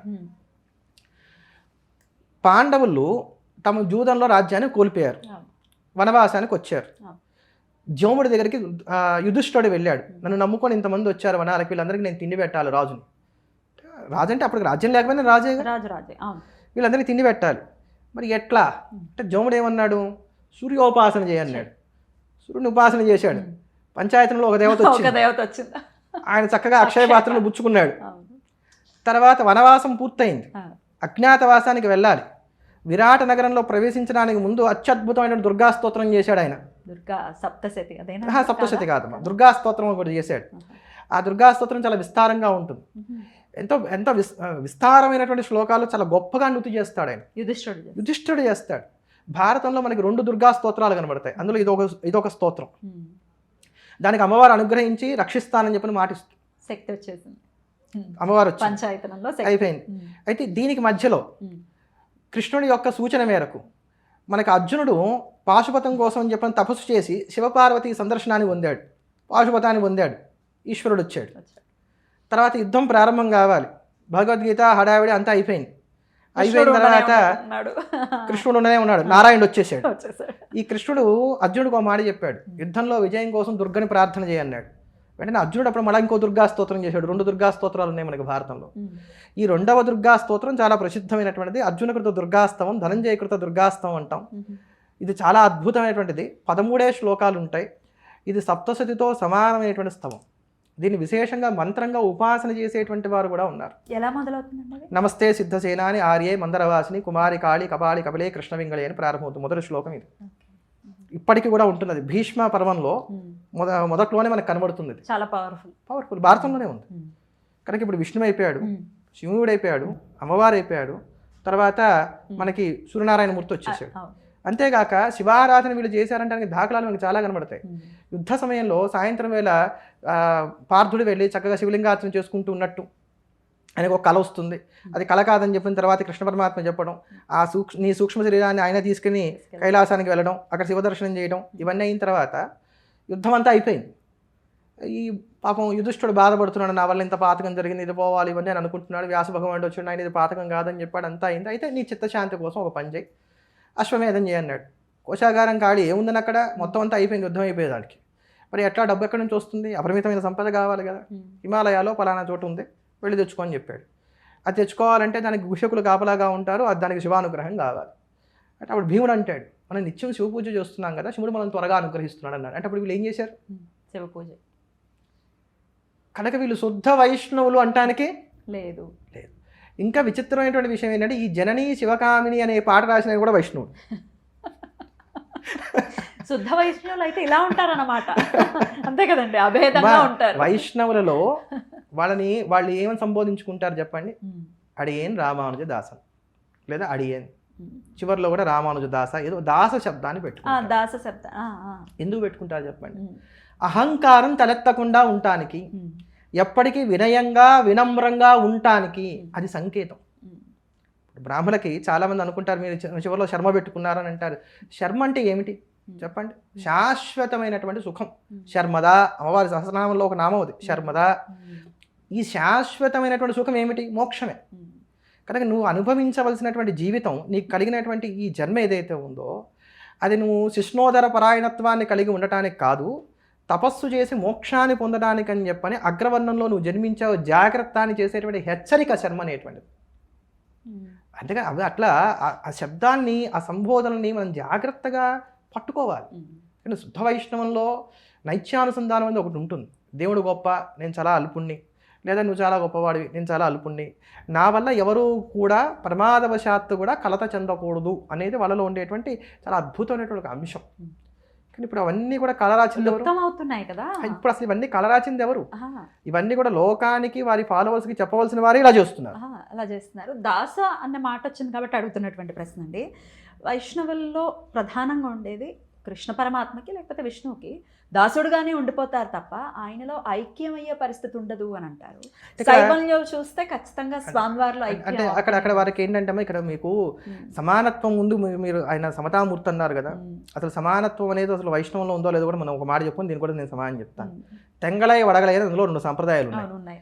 అంటే వాళ్ళకి నామం పెట్టుకునేటువంటి విషయంలో వివాదాలు ఉన్నాయి, వివాదాలు ఉన్నాయి, విభేదాలు ఉన్నాయి. ఇప్పుడు సమానత్వం ఉన్నట్టా లేనట్టా? మరి సమతామూర్తి ఎలా? నేను మళ్ళీ రామానుజులు ఏమనట్లా, మీరు చెప్తున్న మాటలకి నేను చెప్తున్నాం. మాలో ఉన్నంత సమానత్వం మీలో లేదనేది వాళ్ళు మనల్ని దెప్పి పొడిచేటువంటి ఒక మాట, దాన్ని చెప్తున్నాను. మీలోనే తెంగలై వడగలై అభిప్రాయ భేదాలు చాలా ఉన్నాయి. అసలు ఇన్ని మాటలు మాట్లాడేదానికన్నా నాకు చాలా ఆశ్చర్యమైనటువంటి అంశం ఏంటంటే, నేను చాలా కాలంగా దీన్ని ప్రస్తావన చేద్దాం అనుకుంటున్నా కానీ ఇప్పుడు ఎందుకునో జ్ఞాపకం వచ్చింది. తిరుమల క్షేత్రానికి వెళ్ళండి, కింద తిరుపతిలో గరుడ వారధి ఉంది, ఫ్లైఓవర్. దాని యొక్క ప్రతి పిల్లర్ మీద నామం ఉంటుంది. పైనుంచి వెహికల్స్ అన్నీ వెళ్తున్నాయి, మన పాదాలతో దాన్ని తొక్కుతున్నాం, అన్నీ చేస్తున్నాం. ఇది కంటికి ఎవరికీ కనబడట్లేదా? జీఆర్ స్వామి వారికి ఇది కనబడలేదా? జీఆర్ స్వామి వారి ఫాలోవర్స్కి ఇది కనబడలేదా? మేము విష్ణు భక్తి పరాయణం అనుకునేటువంటి వారు ఎవరికి ఇది కనబడలేదా? టీటీడీ ఏర్పాటు చేసింది కాదు, టీటీడీకి దానికి సంబంధం లేదు. మరి దీన్ని ఎవరు ఎందుకు ప్రశ్నించట్లేదు? ఇట్లాంటి విషయాలు కదా మనం మాట్లాడవలసి. ఇందాక ఏదో అడిగారు మీరు, దాస భక్తులు ఎప్పుడు దాసుడుగానే ఉండిపోతారు. అంటే ఇక్కడ వీళ్ళకి ఏంటంటే అమ్మా పర వ్యూహ విభవ అర్చ అంతర్యామి అని చెప్పని 5 విధానాలు చెప్తారు. దీంట్లో విభవావతారాలు అంటే రామకృష్ణాది అవతారాన్ని కూడా విభవావతారాలుగా ఉంటాయి. వీటిలో ఉన్నటువంటి పరవాసుదేవుడు ఎవరైతే ఉన్నారో ఆయన ఎవరు చూడరట. పంచసూరులని 5 ఉన్నారు, వారు మాత్రమే దర్శిస్తారని. లక్ష్మీదేవి, ఆదిశేషుడు, గరుత్మంతుడు, ఇలా కొంతమంది చెప్తారు. 5 విశ్వక్సేనుడు లాంటి వారు. ఈ 5 మాత్రమే ఆ పరవ్యూహంలో ఉన్నటువంటి పరవాసుదేవుని చూస్తారు. వ్యూహ రూపంలో ఒక ఆయన ఉంటాడు. ఆ వ్యూహలోకం అనేది ఒకటి ఉంది, అంటే వారి సిద్ధాంతం అది. వాళ్ళకు ఉన్నటువంటి సంహితా గ్రంథాలు చెప్తున్నటువంటి మాటలు. ఆ వ్యూహలోకానికి వీళ్ళందరూ చేరతారు, ఈ భక్తులందరూ చేరి అక్కడ విష్ణు సమానమైనటువంటి తేజస్సుతో, విష్ణుమూర్తి లాంటి రూపాలతో వాళ్ళకు ఉన్నటువంటి ఆ భక్తి తారతమ్యాలను బట్టి కొంతమంది దగ్గరగా, కొంతమంది సారూప్యంతో, కొంతమంది ఆ సాలోక్యంలోనూ ఆ స్థితి అంతా కూడా అనుభవిస్తూ ఉంటారు అనేటువంటి మాట కూడా చెప్తారు. అంతే తప్ప భగవంతుడిలో లీనమైపోవడం అనేటువంటిది మనకి లేదు. వాళ్ళకి ఎంతసేపు కూడా భగవంతుడు సుప్రీం లార్డ్, భగవంతుడు భాగవతునేటువంటి వాడు ఎప్పుడు కూడా సేవకుడే. అది వాళ్ళ సిద్ధాంతం, దాన్ని మనం ఏమి కాదనట్లేదు. అది కూడా ఒక అమోఘమైనటువంటి అంశమే, మంచిదే. భగవంతుడు గొప్పవాడు, నేను అనుకోవడం కూడా తప్పేమీ కాదు. అయితే ఇంకొక విషయం అండి, మేము ప్రతి దాన్ని యాక్సెప్ట్ చేస్తామనే మాటలు కూడా మనం స్వామివారి మాటల్లో వింటూ ఉంటాం. బీబీ నాంచారమ్మ అంశాన్ని ఒకవేళ మనం తీసుకుంటే అపర భక్తురాలు, ఇంక అందులో ఏమీ సందేహం లేదు, దాన్ని ఆమోదించాల్సినటువంటి అంశమే. కాకపోతే సమ్మక్క సారలమ్మని మాత్రం మేము యాక్సెప్ట్ చేయము అంటూ కూడా వ్యాఖ్యలు చేయటం ఎంతవరకు సమంజసం? అది మీరు చెప్పేశారు, అంటే మీ మాటలో తెలిసిపోతుంది. అసలు బీబీ నాంచార్య కథ ఉందా లేదా అనేటువంటి దాని మీద కూడా చాలా మీమాంస ఉంది. సరే, అయితే ఉన్నది అని మనం కొంతసేపు అనుకుందాం. గుడి ఉండటం అది ఉన్నాయి, అంటే దాని తర్వాత ఏదో ఏర్పాటు చేశారు తురుష్కుల నుంచి ఆలయ రక్షణ కోసం అనేటువంటి ఒక వాదన కూడా ఉంది. వాదాలు రకరకాలు కదమ్మా, ఎందుకంటే చరిత్ర అది ఎప్పటి నుంచో ఉన్నట్టు. శాస్త్రము అనేది కాదు, ఇది చరిత్రకి సంబంధించింది, శాస్త్రానికి సంబంధించింది. కనుక చరిత్రలో ఇది ఎంతవరకు ఉన్నది అనేది చాలా అభిప్రాయ భేదాలు ఉన్నాయి. చరిత్రకారుల్లోనే దీంట్లో చాలా అభిప్రాయ భేదాలు ఉన్నాయి. అయితే సరే, ఆ అభిప్రాయ భేదాల జోలికి నేను పోవట్లేదు, ఉన్నదనే భావన చేద్దాం, తప్పేమి లేదు. ఉన్నది అనుకుంటే తప్పు లేదు. ఎందుకంటే ఇప్పుడు ఒక తురుష్క కులంలో పుట్టి ఆవిడ శ్రీమన్నారాయణుని సేవించి పరమ భక్తురాలుగా ఉండటానికి ఇష్టపడి భక్తురాలుగా మారింది, భగవంతుని చేరుకుంది అని అంటే మనం అందరం కూడా హర్షించదగినటువంటి విషయం కనుక. భార్యగా కూడా మారింది అనే ఆయనలో ఐక్యమైంది అని అందుకని చెప్పని ఆవిడ యొక్క భార్యగా వీళ్ళు భావన చేస్తున్నారు. అందుకని నాచ్యార్ అనేటువంటి పేరు పెట్టి భావన చేస్తున్నారు. ఆవిడకు ఒక సన్నిధిని కూడా ఏర్పాటు చేశారు మేల్కోట్లో. ఆవిడకి ఒక సన్నిధి కూడా ఏర్పాటు చేశారు. అయితే తురుష్కుల్ని మేము కలిపేసుకుంటాం, మా యొక్క సనాతన ధర్మంలోకి వాళ్ళని లాక్కొచ్చేసుకుంటాం, సంతోషమే, ఎవరు వస్తామన్నా మనం కాదనేది లేదు. ఈ సందర్భంలో ఒక మాట చెప్పారు. సచ్చిదానంద శివాభినవ నృసింహ భారతీ స్వామివారు ఒక మహాత్ములు శృంగేరి పీఠాన్ని ఆరోహణ చేసినటువంటి వారు. ఇప్పుడున్నటువంటి స్వామివారు భారతీర్థ స్వామివారు, వారి గురుగారు విద్యాతీర్థ స్వామివారు, వారి గురుగారు చంద్రశేఖర భారతీ స్వామివారు వారి గురువారు ఈ సచ్చిదానంద శివాభినవ నృసింహ భారతీ స్వామి వారి వీరే ఇప్పుడు మనం చూస్తున్నటువంటి కాలడీ క్షేత్రాన్ని కనుగొని అక్కడ ఆలయ నిర్మాణం చేసి ఇక్కడే శంకర భగవత్పాదులు ప్రభవించారని మనకు చెప్పినటువంటి మహాత్ములు. వారు ఒక ఇది చెప్తారు ఏంటంటే, వారు దీని గురించి ఒక మాట చెప్తూ ఏమంటారంటే గనక, ఎవరైనా సరే ఇతర మతాల్లోకి వెళ్ళిపోయారు, వాళ్ళు తిరిగి మన మతంలోకి రావాలి అనుకుంటే దానికి ఏంటి విధానం ఒకటి. రెండవది, అసలు జన్మతహానే ఇతర మతాల్లో జన్మించిన వాళ్ళు మన మతంలోకి రావాలనుకుంటున్నారు, దానికి విధానం ఏమిటి అంటే వారు ఒక మాట చెప్పారు. దాంట్లో ఇతర మతాల్లోనే జన్మించి, ఏ మతం అన్నా కావచ్చు, ఇతర మతాల్లో జన్మించి మన మతంలోకి రావాలనుకుంటే దానికి ఏ విధానం అక్కర్లేదు, వచ్చేయడమే. ఎందుకు అని అంటే ప్రపంచం అంతా సనాతన ధర్మమే, నేను సనాతన ధర్మానికి చెందని వాడని అనే భావన అతను అనుకుంటున్నాడు. కానీ అందరూ సనాతన ధర్మీయులే. అంటే ఒక క్రైస్తవుడు నేను క్రైస్తవుని అనుకుంటున్నాడు, కానీ వాస్తవానికి అతను సనాతన ధర్మానికి సంబంధించిన వాడే. ఒక తురుష్కుడు పురాతనమైంది, ఎలాంటి నుంచో ఉన్నది. క్రీస్తు నుంచి క్రైస్తవం వచ్చిందని వీళ్ళు చెప్తున్నారు, లేదా ఆయన తర్వాత కొంతకాలం నుంచి వచ్చిందని చెప్పుకుంటున్నారు, ఏదో ఇంకో ప్రవక్త నుంచి ఈ మతం వచ్చిందని చెప్పుకుంటున్నారు. కానీ ఈ సనాతన ధర్మం ఎప్పటి నుంచి ఉంది అంటే ఈ ప్రవక్తలు ఎవరు కూడా పుట్టక ముందు నుంచి ఉంది. అందుకని అందరూ సనాతన ధర్మానికి సంబంధించిన వారే నాయన. వారు ఇప్పటికి ఆ సత్యాన్ని గ్రహించినటువంటి వారే, వారు పుణ్యాలు ఇప్పుడు పండి దీంట్లోకి రావాలనుకుంటున్నారు కనుక ఇక దానికి ఏం అక్కరా, వాళ్ళు సనాతన ధర్మానికి సంబంధించిన వారే అని చెప్పారు. కనుక ఎవరన్నా ఈ ధర్మంలోకి వచ్చేయాలనుకుంటే వచ్చేయచ్చు. నదులన్నీ సముద్రంలో కలిసినట్టుగా ఈ ధర్మంలో అందరూ కలిసిపోవచ్చు, ఏం అభ్యంతరం లేదు. కానీ అటువంటి విధర్మీయురాలైనటువంటి బివి నాచ్యార్ని అంగీకరించినటువంటి మీరు సమ్మక్కాసారని మరి ఎందుకు గౌరవించట్లేదు, లేదా వారిని ఎందుకు అంగీకరించలేకపోతున్నారు అనేది నాకు ఆశ్చర్యకరమైనటువంటి అంశం. గౌరవించకపోయినా పర్వాలా, అంగీకరించలేకపోవడం అనేది ఆశ్చర్యకరమైనటువంటి అంశం, శోచనీయం. ఎందుకంటే మన ధర్మానికి సంబంధించినటువంటి వారు రాయిని రప్పని కూడా భగవంతుడిగా భావన చేసేటువంటి మనం ఒక వారిద్దరిలో దేవీ తేజస్సు ఉంది అని చెప్పిన మనం భావన చేసి వారిని వనదేవతలుగా కొలిస్తే నష్టం ఏం లేదు కదా, లేదు కదా. అంతేనండి. నిజంగానే అది కాదు అనుకున్నట్లయితే ఇంతకాలం ఇన్ని పీఠాలు వర్ధిల్లుతున్నటువంటి ఈ దివ్య దేశంలో ఒక్కళ్ళన్నా ఖండన చేయకుండా ఉండేవాళ్ళండి. సనాతన వైదిక పీఠాలలో అది స్మార్తం కావచ్చు, వైష్ణవం కావచ్చు, ద్వైతం కావచ్చు, విశిష్టాద్వైతం కావచ్చు, అద్వైతం కావచ్చు, ఒక్కళ్ళన్నా సనాతన వైదిక పీఠాల్లో ఉన్నటువంటి వారు ఖండన చేసినటువంటి వారు ఉన్నారా? వందల సంవత్సరాలుగా ఆ సంప్రదాయం కొనసాగుతోంది. దాన్ని బట్టే దాన్ని అందరూ ఆమోదించారని తెలుస్తాం. అందరూ ఆమోదించినా మేము ఆమోదించాం. నేను చెప్తున్నా, ఇది మాకంటూ ఒక ప్రత్యేక సిద్ధాంతం ఉంది, మాకంటూ ఒక ప్రత్యేక చరిత్ర ఉంది, మేమేదనుకుంటే అదే చరిత్ర, మేమేదనుకుంటే అదే సిద్ధాంతం. కనుక వివాదాలు రాజేసి లోకంలో అన్రెస్ట్ క్రియేట్ చేయడం కన్నా అందరినీ సమైక్యపరిచి ఒక తాటి మీదకి నడిపించవలసినటువంటి గురుతర బాధ్యత కలిగినటువంటి చిన్నజీవ స్వామి వారు ఇప్పటికైనా సరే వివాదాలకి దూరంగా ఉంటూ, ముఖ్యంగా స్మార్తుల యొక్క మనోభావాలు దెబ్బతినేటువంటి విధంగా, అసలు శంకరాచార్యుల వారిని హైజాక్ చేసుకునేటువంటి విధంగా వారు చేసినటువంటి వ్యాఖ్యలు ఏవైతే ఉన్నాయో, స్మార్తాన్ని అసలు ఎత్తివేయడానికి కానీ వారు చేసినటువంటి ఎత్తుగడ ఏదైతే ఉందో దాన్ని మేము పూర్తిగా ఖండన చేస్తూ ఈ వ్యాఖ్యలు వారి వెనక్కి తీసుకోవాలి, ఉపసంహరించుకోవాలి. లేదా ఇప్పుడు మేము ఎలా అయితే ప్రమాణాలు చూపించామో దానికి అట్లా వారి గ్రంథ ప్రమాణాన్ని, చరిత్ర ప్రమాణాలని వారు చూపించాలని చెప్పని మేము అన్ని సవినయంగా విన్నపం చేసుకుంటున్నాం. ఇప్పటికైనా ఇటువంటి వివాదాలకి దూరంగా ఉంటూ అందరినీ రామానుజ సిద్ధాంతం వైపు వారు నమ్ముకున్నటువంటి సిద్ధాంతం అది కనుక దాని వైపు నడిపిస్తూ భగవంతుడి యొక్క కళా కాలక్షేపాలన్నీ కూడా అందరితోనూ చేయిస్తూ ఆ భాగవతాన్ని చక్కగా అందరికీ కూడా సప్రమాణంగా చెప్తూ, రామాయణాన్ని చెప్తూ, వాటన్ని కూడా వివరిస్తూ, అందులో ఉండేటువంటి ధర్మ సూక్ష్మాలు వివరిస్తూ, పెడత్రోవలో ఉన్నటువంటి వారిని సన్మార్గంలోకి తీసుకొచ్చేటువంటి వారి అసలైనటువంటి బాధ్యత ఏదైతే ఉందో దాన్ని వారు ఇప్పటికన్నా నిర్వహిస్తారని చెప్పని భావిస్తున్నాను. అలా ఉండాలని చెప్పని కోరుకుంటున్నాను. ఈ వ్యాఖ్యలు ఖచ్చితంగా వారు వెనక్కి తీసుకుంటే మాత్రం మేము అందరం సంతోషపడతాం. ఖచ్చితంగా. సమయం ఇచ్చినందుకు కృతజ్ఞతలండి. నమస్కారం. నమస్తే.